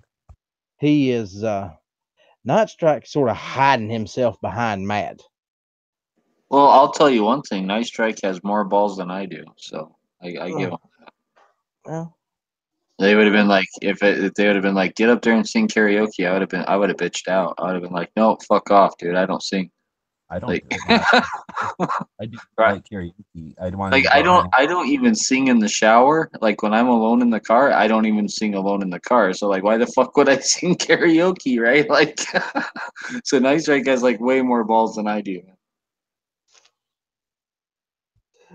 yeah, well, the chicks in that place too. It wasn't like anybody can sing karaoke with like a bunch of dudes in a lobby or something. But like when there's actual chicks there, that's a whole nother level. I gotta embarrass yourself. the Ghost was the one really getting into it. Did you? He was dancing around, and I was like, "Damn, look at him go!" Well, he was probably drunk, right? I know Matt. The only people I've ever seen get really into karaoke are drunk people. I don't know if Ghost was drunk, but I'm pretty sure Matt was hammered. Ghost was drinking soda. I think Matt drank a lot of beers. and they might have. I didn't get there till like 11, and they left at like 9. Like I didn't want to go. It's just that all the old people at the hotel went to bed. I'm like, what the fuck? It's 11 o'clock. What am I supposed to do? I guess I got to go watch karaoke. I'm glad I did though, because it was fun to watch like Ghost and Matt and Cycle and Mr. Wright and John just in Sandhill is a fucking DJ. So he's good at karaoke. I guess I didn't miss Cycle, but he's supposed to be really good. And they were just loving it. It would be like watching a bunch of people shoot black powder. And you don't really care about black powder, but they're your friends and you're shooting. So it was kind of like that. But yeah, I'm not singing karaoke. It didn't win me over or anything to like karaoke or anything. I saw the video of Cycle Camp singing an Elvis song. I got to go watch that. I missed him. I was highly. That man can actually sing. G Webs. He can. He That's what can everybody belt. He's when I go, hey, are you going to karaoke? Because I figured he's gonna stay with us, the old people, and not go. But he's like, hell yeah, I'm going. I love this. I do it all the time. I'm like, oh, okay. And then I got there. Well, actually, I didn't even get there. Matt was texting everybody and saying, Cycle's the fucking bam or something. He was like drunk as shit by then. So he's like, Cycle's amazing. So I was like, huh, that's interesting. But by the time I got there, So he Cycle was good. Camp's amazing at karaoke. That's what we hear. He can I haven't sing. seen, but he Right sounded on, like man. That's cool. yeah. Cycle Camp's a cool dude. Yeah, like his brother came too, right? Or brother-in-law or brother or something. Like I saw someone's video where they were like, they went up to his brother and they're like, "Hey, Cycle Camp," and then he's like, "I'm not Cycle Camp. Like Dude, I'm they his look brother." exactly the same, except like Cycle Camp's a little rounder and his brother's like a little different round. I mean, they almost look the same in the face and neck, and from the back they look exactly the same. And nobody gives. I mean, we're dudes. I don't remember what color shirt somebody's wearing or nothing like that. So yeah, constantly. Because the thing is with Cycle Camp, I always walk up to him at the shows and go, "What number you on?" Because then he tells you how many guns he's bought. And so I kept doing that to his brother, and he's like, "Still one." And I'd be like, "Oh, sorry." But I'd see him like, I go and I comb the aisles. I run up and down the aisles basically to see everything because I don't need to see every single table. I've seen them a million times. So I'm looking for stuff I haven't seen before. So I'm coming up and down the aisles and I kept passing them, they're going the other ways. But I would like to see Cycle Camp on some of your guys' shows. Like more like I don't ever see that guy on anyone's shows. I think it's mainly because, well, not at my shows at least, because he goes to bed in the East Coast way early compared to when we even start. So I would have to go back. When we were doing the Daily Gun Show in the mornings or in noon, he would be around more. And he's around for. Because that guy seems like a wealth of fucking knowledge also when it comes He to guns, is. right? Like He so does, like dude. yeah, Yeah. so like every time that guy talks, I'm like shut up. Let the guy I want to hear what this guy has to say. Yeah, and he's not like a dick, like, oh, I know something, I gotta add it to the conversation, or like, oh, I've got to chime in on this. Like, if he knows something, he'll tell you, and if he don't, he sits there and listens like everybody else. He's a good dude. He's a cool dude. Anyways, Scott. it was his sister's brother. That's what it was. It was his brother-in-law. Scott over on the YouTube side is saying that he needs a red dot for his Ruger PC9 carbine. If you go to Tombstone Tactical, they do layaways on red dots and I scopes and also stuff like believe that. Tombstone Tactical has an Android app, maybe an iOS app, but you can shop on your phone using their app also, and through their app, you can sign up for like deals through their app where you'll get like sent like 10 and 15% off coupons and stuff. That's where I bought this Romeo 6T, was off Tombstone. I put it on layaway because, guys, I don't have the money just to go out and buy a gun. Everything I buy, I put on layaway and pay it off a little at a time because that's the best way for me personally to do it. But yeah, go look around online at these places that do layaways. A lot of them is just on the guns themselves. They won't do the optics. But Tombstone will do a layaway on an optic. I think if it's over, don't quote me on this, but I think anything over $200, you'll have to read the fine print. But I think that's what it is. But that's your best bet. If you want something nice, but you ain't got the money to afford it right then, put it on layaway. It might take you a little longer to get it, but it don't kill your wallet while you're waiting. You know what else it does? Like we always talk about, go to a gun shop and spend money. Like buy something, buy some ammo, buy some Hero Pro for somebody else, or buy a gift. But buy something when you go in. That way, you keep them in business. You're basically doing that. Like every time you walk in, you're dropping another 40. I mean, sure, it's towards something, but they're using the $40, right? Well, see, I would love to do the layaway thing at the local shops, and I've asked them about it, but they refuse to go any higher than a 30 Well, day Tombstone layaway. does have a storefront. They are like a local shop Oh, well, there you to go. their area. They do. They're not just online, but they actually have a storefront and stuff. My local guy will do a layaway for a month, and it's half down. So you pay the first half, and then a month later you pay the rest out. That's like, well, I don't have the money now, but I'll have it in 30 days. Like, thanks. That's what good is that? Like, I guess Yeah. it keeps it around that might be like on its way out the door to the next guy. So I guess there's that courtesy, but it's not much of a financial courtesy. Yeah, it's just, and that's why that's the main reason I don't shop locally, because I agree with you, G Webs. We need to support the local gun shops, and every time I go in, I will spend money. I'll buy ammunition or just something to put money back into the place, other than just a transfer fee or what have you. I think a Because transfer fee is money. I mean, to them. I mean, I yeah, might be wrong with some shops, but it's really just labor. yeah, which I don't want to get into it, but we shouldn't have to worry about a transfer fee or even a transfer. But that's another ball of wax for another debate That's on one. another Well, see, day. that's what I try and do on the second of every month. For the second, is that's the one day where I'll go visit my local gun shop, right? And then I'll buy a box of ammo from this shop and be like, "Oh man, I've never tried this ammo before. I'm gonna buy this box of ammo and try it out." And then I'll go to another shop and be like, "Oh shit, they got holsters on sale." So I might come home with a new holster or something. But the second of every month, that's my day to go, like, support my local businesses. I got a message today from a guy who come across the some he got some polycase production facility ammunition, right? 30,000 rounds of the stuff, and he said he's going to give me some 357s and 9 millimeters. So I'm going to have to start putting some polycase rounds downrange. See how I like those, especially for free. Who makes them? I have no clue. God, dude, I bought this like poly cased ammo. This Winchester is called like forged Winchester forged steel, and it's steel cased ammo made in the USA, but by Winchester. And it is the most garbage, worst ammo I've ever used my whole life. Like Tula and Wolf is way better than that stuff. Like Glock didn't like it, Walther didn't like it. Like quality handguns, uh, XDS.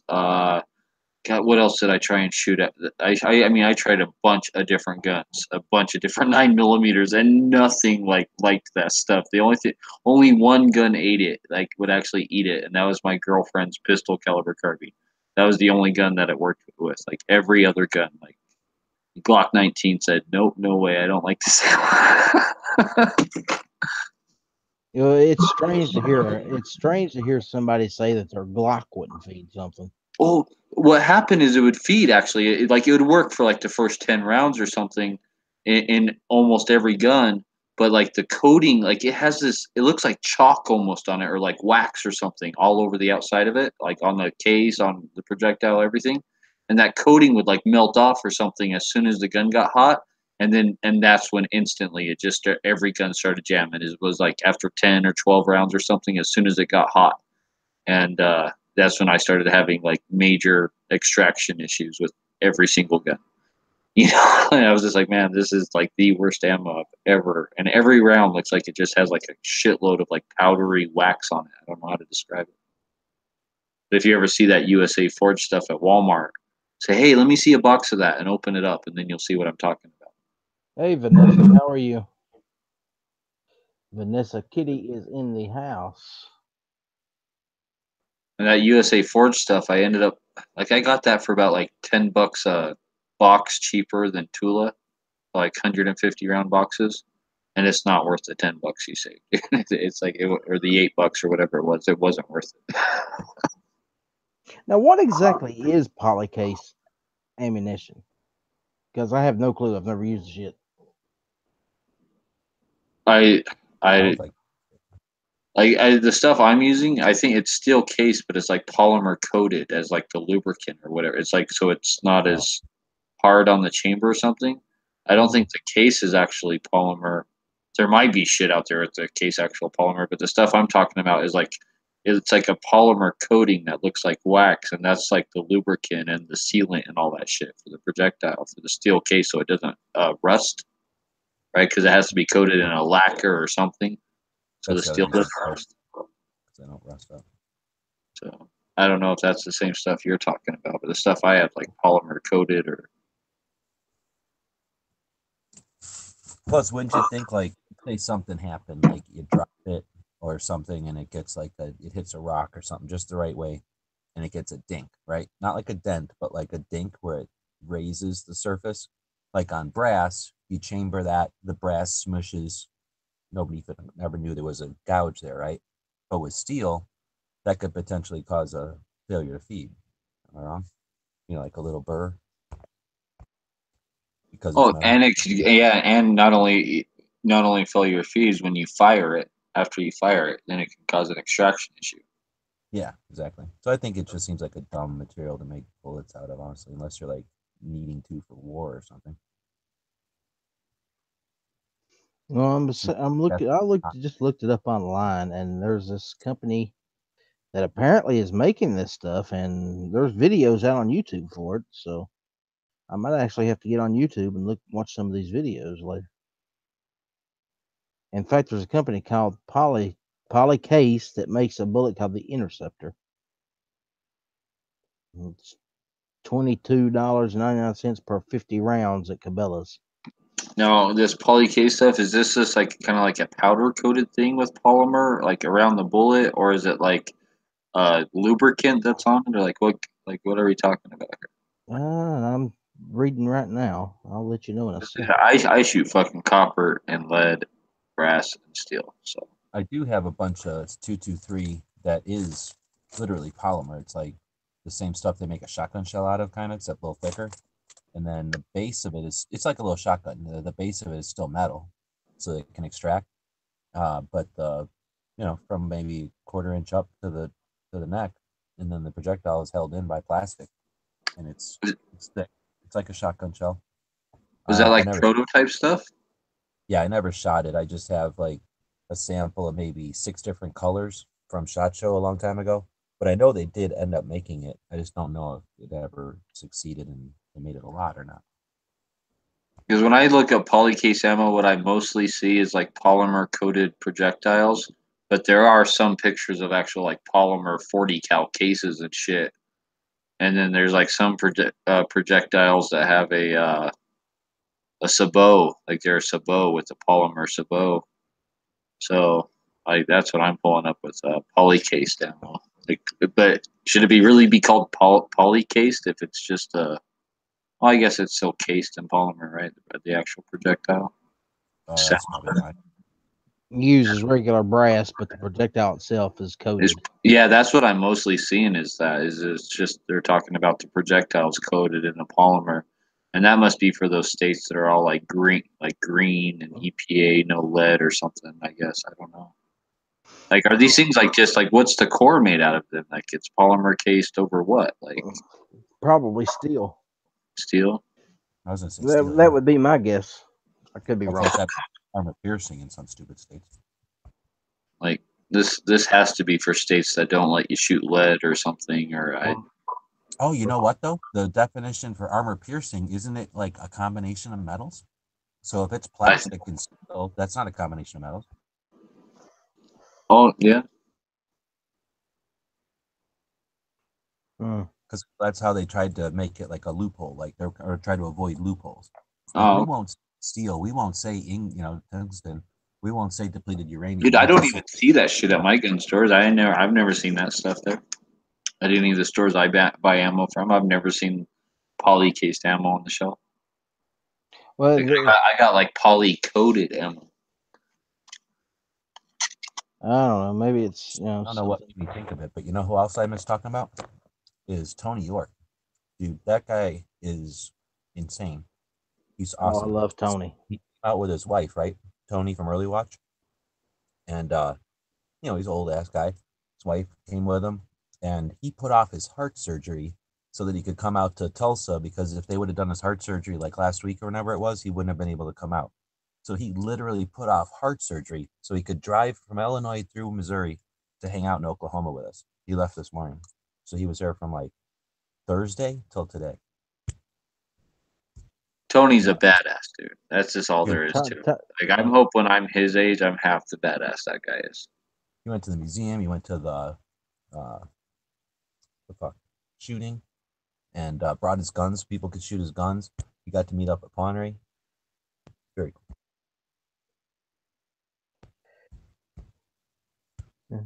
I tell you think what, man. I consider everybody on gun channels to be friends and family, and I can't wait to meet you guys in person. And you know, gee, what we're sitting here and we got people watching, and I'd like to say publicly to you while you're here, thank you. Because I remember you and me sitting in a lobby one night discussing what I'd like to do when I started doing my videos.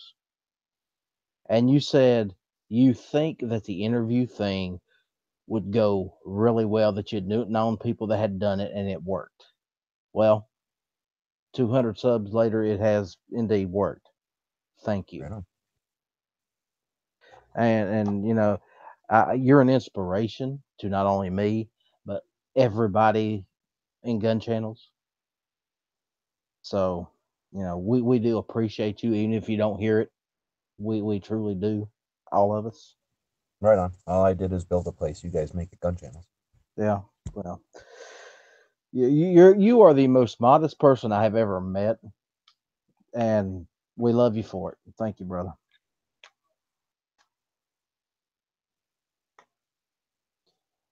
Well, I'm blushing. Thanks. Well, it's from the heart, man. It's from the heart. And then we have jerks like Dead Horse here, and you know, it's okay. I'm the sarcastic asshole that's bad at sarcasm. That's all there is to it. So I'm just an asshole. And we love you for that. Oh, dude, And- here, let me do this. I'm gonna reach behind me. Actually, I'm on a telephone, dude. I'm on a fucking telephone. So watch this happen. This is gonna fucking happen right now. Oh boy. Boom. Boom. Wait, where the fuck is my camera? There. Is the camera on? Yeah. Let me turn off the lights. Here's my heater.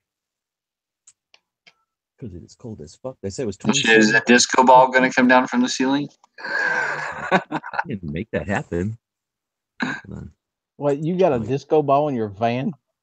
Oh, look.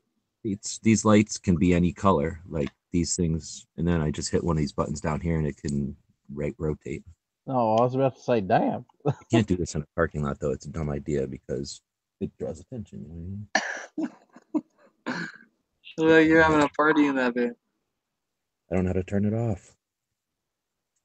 Well, see, that's what happens when you're playing around with something. You don't know what you're doing. Well, I know what I'm doing. I just don't look at this remote. I don't fucking memorize Holy this. shit. Yeah, I mean, I can make the colors change because you just push the fucking button. Wait a minute. What's that red button up there at the top of the corner? Yeah, that That's one. This is power. This is dim and like brightness and dim. This is what ended up turning it off. It makes sense. It looks like a play button. But then these are all different kinds of automotive. Like I'm going to click it to flash. So before it was on fade. So that's flash. It'll. Oh, okay. It's just literally flashing, I guess. And then I should be able to quick that up. Make it really annoying. Oh, yeah. Oh, look at that. I've never done that before. So, yeah, I can make it strobe. That's pretty cool. You're gonna give someone a seizure here. I was thinking the exact same thing. Somebody's going to go into a shock here in a second. All right. The main thing, I got to not do this in the parking lot when it's dark out because People think you're a cop. Well, yeah, because if I'm just sitting here, they don't even look over here, right? Well, your Anyway, I van, wanted to, the back of your van don't have windows in it, does it? no, but see, actually, I just bought this for $5. That's one of them. What do you call it? Poncho liners, $5, and I've got it crammed up because normally I've got like some areas here, up in here. I got a coat jammed in there because it's so cold. You know, that's that metal door to the front, and then over here, like in the corners, the light can get through if I leave the lights on. And over here, like right there, you can see the outside light. Like you can see it. I don't know if you can see it, but there's like light come. There's shadows there from the grill, so people can see the lights on in here. Anyhow, everybody was out here. I've taken this thing. We started doing this in November at this show, right? I can't remember if it was Cycle Camp or if it was Clover or if it was Ghost, or maybe even Raphael. But one of them came up with the idea of signing this poster that I brought because I was trying to sell my cards last year. Nobody bought any, but anyway, I had this poster there, and then somebody started signing them. So everybody except for, what did I miss? The only person I've missed that could have signed it would be Marco, because he's a spaz and he runs around in Vegas. But like everybody else at on the road trip, and well, I guess it wasn't for the road trip, but anyway, everybody in Vegas. So let's see. That's Pawnery. That's Tardot. That's Hashnasi. Gunpowder Beauty. I think that's Ghost. Pink. Ohio, 45 ACP. Foose. John Z. Who the fuck is this?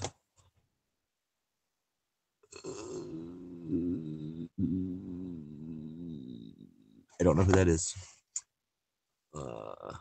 Do It Outdoors. So is that, who does Do It Outdoors? Is that Jesma? Yeah, I think so. Cycle Camp took the cane. Smeggy took that one. Knives took this one. Met up with Mr. Knives out in California. Grim 90 took this one. Sandhills. Mr. Wright. Clover Tack. Angelina. Alan Anchor. Raphael. Angry American. That's Jimmy James. What the fuck is this? What do you think this one is? I don't know. I don't know, but I like that Remington. I like that signature, but I can't read it. There's Yankee. Roll call. That's. Oh, you know what? That says Do It Outdoors. I'll bet you that's the wife, and that's the dude. There's Night Strike. Gary Gizzard. 2-6 Nut. And Never Enough Ammo. And then CC all day long. DOC. Who the fuck is that? I do not know. I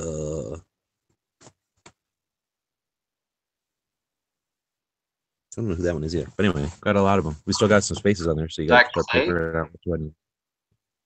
Huh? Clay? Clay hasn't been. He's in Reno. I haven't been up that far.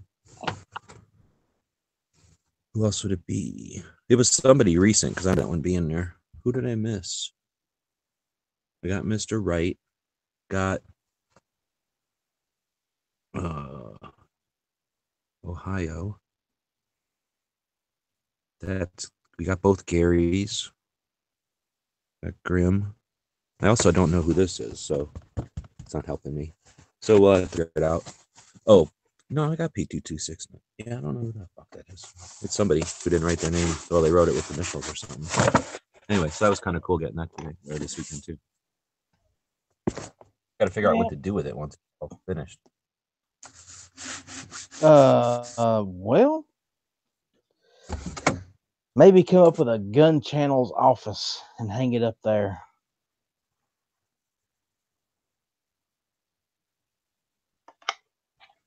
I don't think that would be such a bad idea, personally.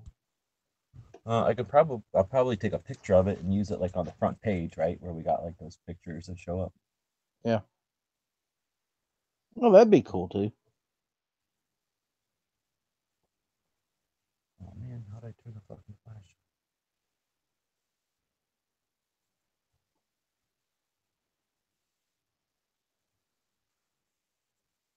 Gee whiz, you're going to have to start coming and hanging out with us more often on these late night chats, brother.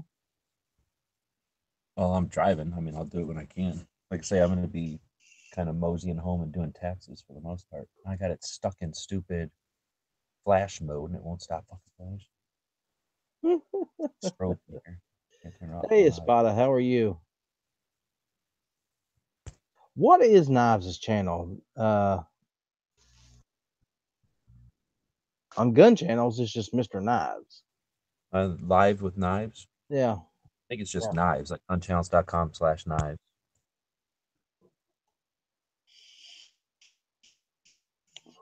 Uh-oh. Ladies and gentlemen, the U.S. government is here.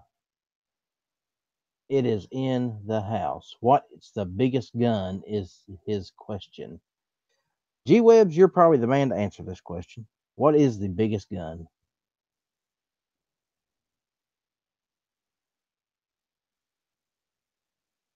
And I got a feeling this is a troll, by the way. But that's okay. We like trolls around here. I don't know. I think the biggest rifle, like Well, gun. Gun means projectile, right? Out of with a cartridge, Yeah. or does it just mean not a cannon, or is Yeah. a cannon? Well, if you want to get technical about it, we have guns, which are things that's mounted on ships. We have rifles, which is things that we can carry, There you go. or we have actually, gonna they say- call the guns on the battleships the individual barrels. They call them rifles. Really? So on a battleship, yeah, they're called rifles. No. So, I was gonna say either one of them Nazi ones that they put on railroad track, or else maybe those ones that were like in Spain or something in Iraq when they're like some yeah, rock. I know what you're talking about. Yeah, they I actually made remember a movie based on that. Navarone. No, is it Guns and Navarone? Yeah, they actually made a movie based on those. Yes.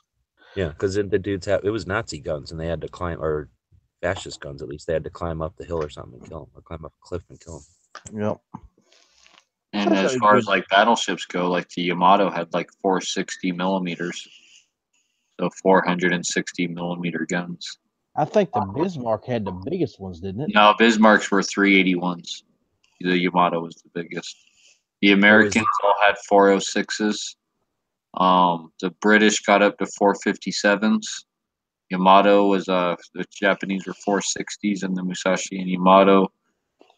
Bismarck and Tirpitz were 381s. Um, but yeah, either way, like I mean, when if you like, yeah, you know, big 460 millimeters, like how many pounds that shell weighs, like just how Yeah, massive that is, dude. It's unbelievable. 120 pounds. Oh, more, yeah, more than way more than that, way more than that. So there you go, U.S. government. There is the answer to your question. If you want another one answered, Well, no, the Germans had for land-based guns. It would be that one German gun that they were shooting Paris with, right? yeah, That railroad gun. Oh yeah, no, I And forgot then about and that. then and then for rifles, like for an actual like person's rifle, it'd be like a punt gun, right? Like for like a I guess a sidearm type or you Well, know a punt gun was actually individual an a punt gun was individual. actually a shotgun. Yeah, like so at that show, I was taking pictures today downstairs, and they had I didn't see it the first day. I think it had to be black powder because it was super old, and it wasn't quite a punt gun like you're talking about, but it was more like probably as long as like a 50 BMG or Barrett or whatever because it's really long, but huge barrel. The hole in it, the diameter of the chamber or whatever, or the caliber of it, I had a guy hold up a quarter, and I'm pretty sure a quarter would have fit inside of there. It was huge, and then it had a big chunk of metal, like old metal, this really big octagonal barrel, and then kind of an oversized stock. And I don't think it was like a novelty, and it's too small to be a punt gun, I think, unless it was like a really small punt gun. I don't know if it was for and it had Yep. rifling. No, I've seen punt guns that were only like, maybe 5 feet long, Oh, okay. 5, 6 feet long, and then I've seen punt guns that are like 12 feet long. Like huge ass, fucking like That they one where took up an the entire boat like the because one they that's would on that use them guy. on boats. Yeah. Yeah, you think it might have been an 8 gauge? It had rifling though. One of them did, but it was big. It was bigger than a quarter, I think, or at least around the size of a quarter. It's pretty big. Yeah. Wow. I did like a picture at the holding the quarter up to the barrels, but then I did one of them videos where you just start at like the barrel, the muzzle, and you go If I backwards, kind of remember, if I go for remember reading right, G-Webs, a lot of punt guns were rifled, even though they were shooting shot, because the rifling throws the shot wider, yeah, to and they try to could get it kill back. more ducks with a single shot. That would make sense then, because this wasn't huge, but it was huge. It wasn't the most giant gun I've ever seen, but it was huge, and yeah, that would make sense then. That way you don't need the giant one if you can get a smaller one to be as effective as But the big one. Vanessa Kitty out there threw out .95, so 95 caliber. That would hurt. Ooh. Yeah, she's talking about the 950 JDAM. Yeah, I know. So that's also, yeah. We've seen videos of that being shot, by the way.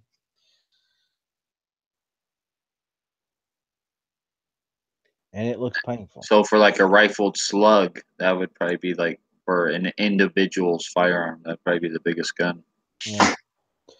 What's the biggest gun you've ever fired? Me, 50 BMG. Well, the biggest I've ever fired was Is a it 203 470 count? Nitro Express. Does a 203 count, or is that a grenade launcher? Yeah, that's a grenade launcher. That count? No, that counts in my book. That fucking counts. I've never shot a But two. I never got to shoot anything live. We only ever shot chalks, so I don't know if that counts. Oh, I Yeah, guess no, a that law. still Had counts, a dude. law. That's still. I shot. Well, no, I only tried to shot a training law. They would shoot one law in front of us, like a whole platoon, and they'd shoot one, and then everybody had to shoot a subcaliber insert. So that definitely don't count. I threw in a Yeah. grenade though. That was probably the craziest fucking thing I ever had to fucking hold on to. Couldn't get that thing away from me fast enough. I'd never want to do that shit again if I could help it. Pull the pin and throw. Pray. Yeah, I do not those things. I can handle like for some reason like incendiary grenade doesn't bother me at all, and smoke grenade doesn't bother me. But man, you couldn't put a freaking sewing needle in my butt when I'm holding a fucking hand grenade. I don't want to fucking hold a hand grenade again. They just seem like that's danger. Like, how do I know this pin ain't falling out? Like, I don't want them around me. But if you're ever in a situation where you needed to have one, you'd wish you did. Oh yeah, I'll throw the fuck out of them. But I was thinking we were talking about somehow we got into talking about that sport where you in the beginning of Miami Vice they play it, and it's like you got a giant scoop thing, and you Yeah, throw. I know what you're talking about. I remember that opening scene Yeah, because yeah. they throw it on. There's actually an episode where somebody uses one of them to kill somebody. Lacrosse, right? Lacrosse. Yeah, that's what it is. No, not the one with the stick. Well, it doesn't matter. But you know that concept of taking like a scoop and throwing something. Like I was thinking, Yeah. why don't we throw grenades with that? Because you can wing stuff really far with them things. What is it? Cricket or like or No, cricket's with a flat bat. This is or are you talking about that wood scoop thing? Not like Yeah. the. It's pretty. Lacrosse is the same thing except with a stick on it. But yeah, that thing that looks like a big. You can put it on your hand. It's at the It's got beginning a. of. You put it on your hand. It's got a hook to it. It's like a big fingernail like grew too long, or like a big dog fingernail looking thing, but it's huge and it spits on your whole hand. And they catch it in there, I think, and wing it, Yeah. right? Like use it as a Yeah, catcher's mitt. Yep. Throw it. It's basically lacrosse, except you're holding the scoop instead of it on the end, like a little net on the end of a stick, right? Yep. But it's the same game. You just wing a ball back and forth at each other. Yeah. Well, But I don't want to be. Could you imagine somebody throwing a grenade, hitting you with it, and then it going off? That would suck twice. oh, dude. So we were They're talking. pretty heavy, man. Like they're like I don't know. I guess it depends on what grenades, but like those pineapple ones, They're heavy as like shit. they were pretty fucking heavy, right? dude, you ever pick up a dummy grenade? That Yeah, that's what basically, I'm saying. They were heavy. Like, how far can you really throw that? Like, even if you had a good baseball arm, like, I don't know. you What's have to it's like you stick your arm out and they kind of you throw it like a windmill, like you throw it all goofy so that you can actually throw it the fuck away from you. But if you threw it like a baseball, I don't think you wouldn't get it as far. Like they won't let you throw it that way. You throw it like I don't know how to explain it. Like you start by with your hand down at your side and you fucking wing it up over your head. How many feet do you think people were on average are tossing that shit away from them? Because You're there's the little round one, right? Then there's the pineapple one, right? So like, yeah, we threw the round baseball kinds and they no, wait, it's been a long time. I'm pretty sure we threw the round ones. I don't think the pineapple kinds were around anymore. But I honestly don't remember. It was a long time ago. But I do remember you stand in basically like a big cement pipe that's stuck in the ground. So like it's a cement circular thing, like a wall that's maybe like shoulder height. You can duck underneath of it, but uh, you're and I don't think you were in a hole. I think you were on the ground, and then there was this wall. Yeah, and then you were just in a big pit with sand. So you fucking forget anymore. Something like there's a drill sergeant standing there because they're not gonna let you do that shit by yourself ever. So I think and then he takes you like 1, 2, 3, like you fucking trust me. There was like one point in my life where I had 100% attention, and that's when they fucking put a live grenade in your hand. So it's like you go through a little procedure, and it's like 100% you're doing it when he tells you to, and you've got no other interest in the world except to do exactly what he tells you to do because you fucking get tunnel vision on that shit. And then I'm trying to think how far. It didn't seem that far. Like if it, I don't know sports good, but like from high school or whatever, if I was standing on the home plate, I'm barely throwing it past the pitcher, however far that far is. Like maybe I'm throwing it to the pitcher's mound, but it was like in a big pit. The whole area was in a pit, and there was two places to throw grenades from in these like concrete tubes that were sticking out of the ground.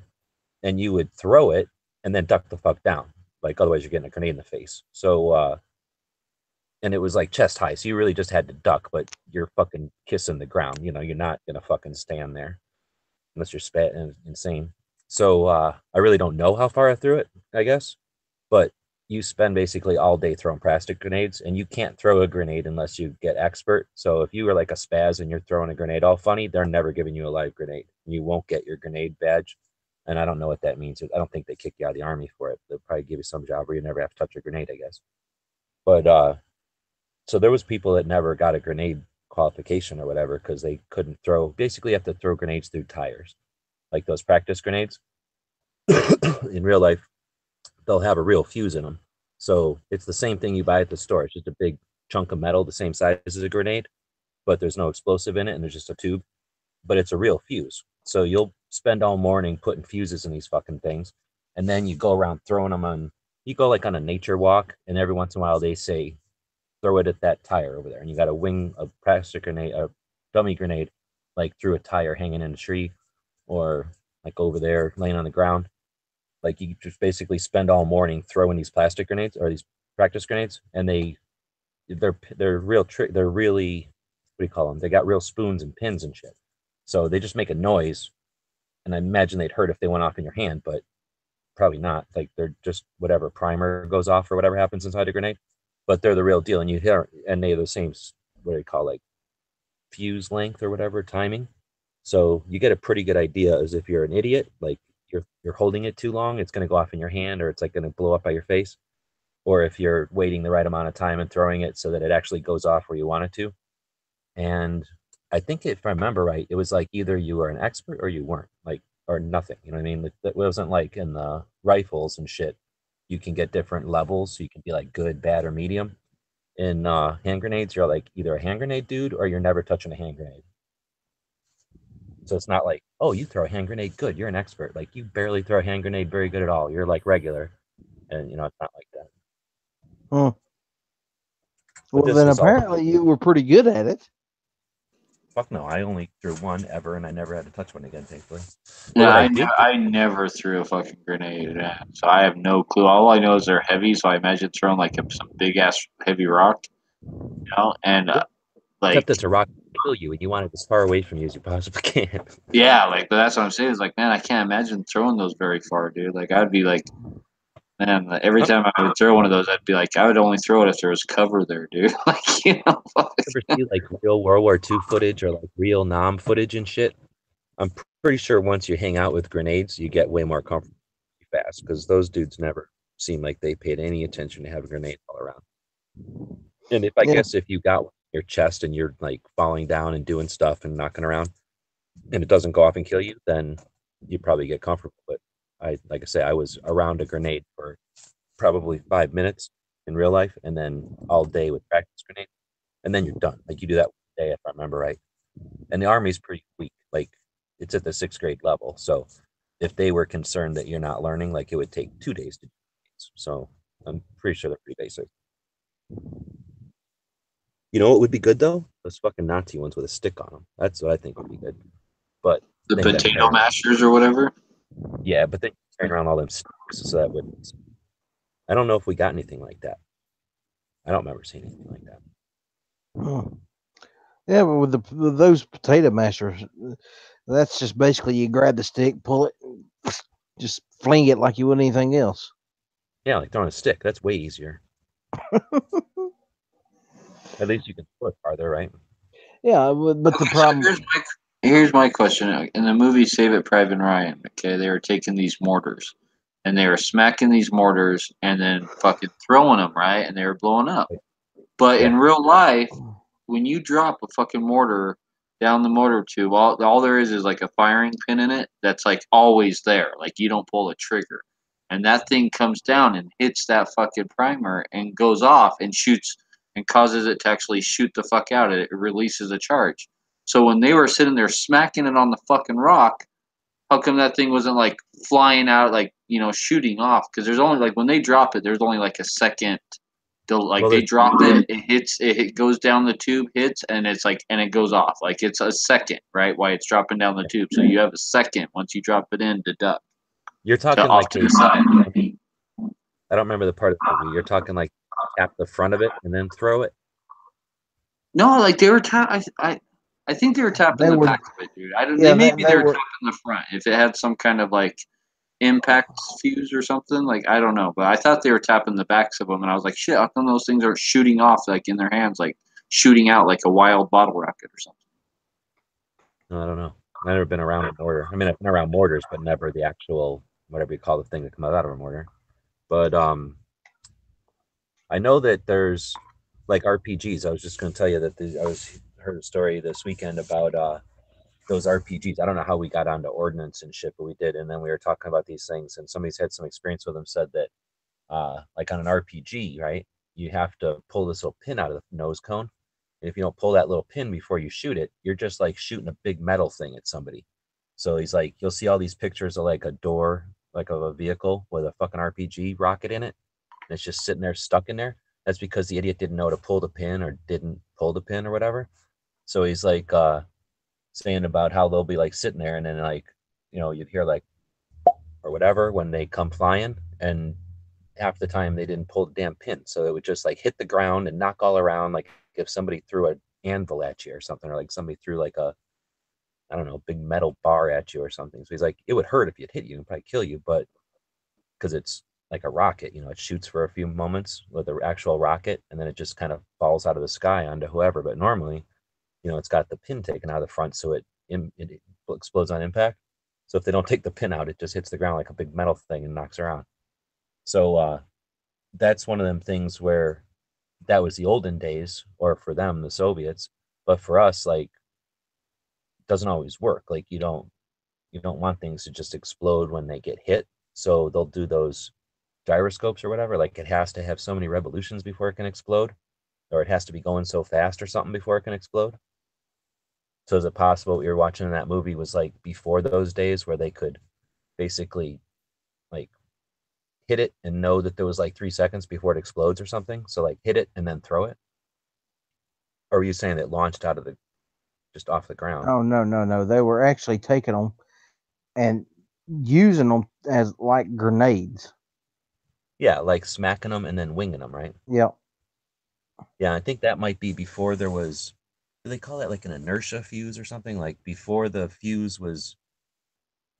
was necessary to be in motion to arm it, they would do shit like that with rockets because they hit on impact, or they hit like 3 seconds after impact or something. Well, Yeah. gentlemen, I think I'm going to call it a night. Right on. Thanks for hosting the show. Yeah, I worked Tony, late.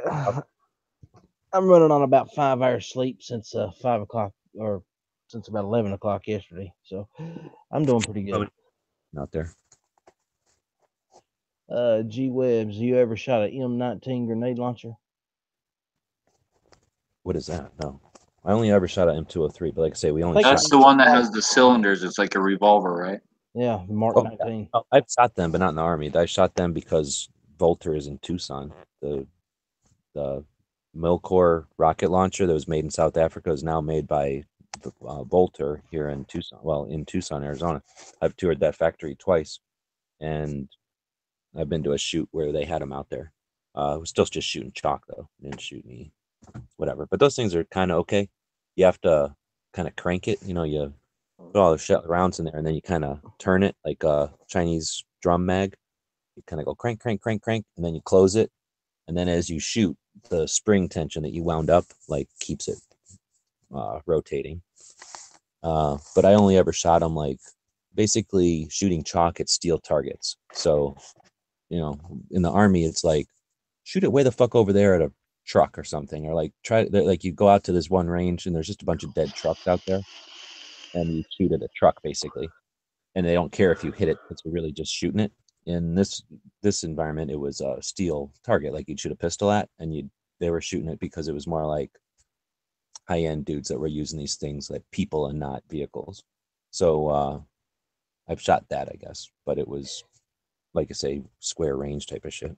Hey, G, I I just found an article you might be interested in. You might want to do the research on it because I'm not going to do it tonight. But apparently, Brooke Baldwin of CNN has a quote: "Don't hire veterans; they are too damaged to be trusted with authority." That's some dude on CNN. Yeah, apparently. That's nice. Well, it's always good when a reporter just judges all people who come from every form of every part of life and culture and religion and ethnicity and age, and then because of what they happen to work for the government. Because think about just one branch, they've got billions of jobs in every single branch, right? So that's not only saying that all types of people who might want or need to serve their country in any way are all damaged. At least that guy's not lumping everybody together. Yeah, well, I can't believe somebody with CNN would go on the record saying something so stupid. But then again, she's liberal, so that would probably explain that. They're not known for having any kind of intelligence. Well, I should probably fall asleep too. So, Yeah, it was ladies and good to have. gentlemen, I'd like to say thank everybody for hanging around. It's been a fun ride tonight. And yes, Vanessa, it was a BS comment. I agree with you. Hey, VK. Yep. We'll probably try this again. Well, actually, my show's tomorrow night, so who knows how that one's going to go. When you Uh, decide what the conspiracy show is going to be, make sure you email me so I can prep.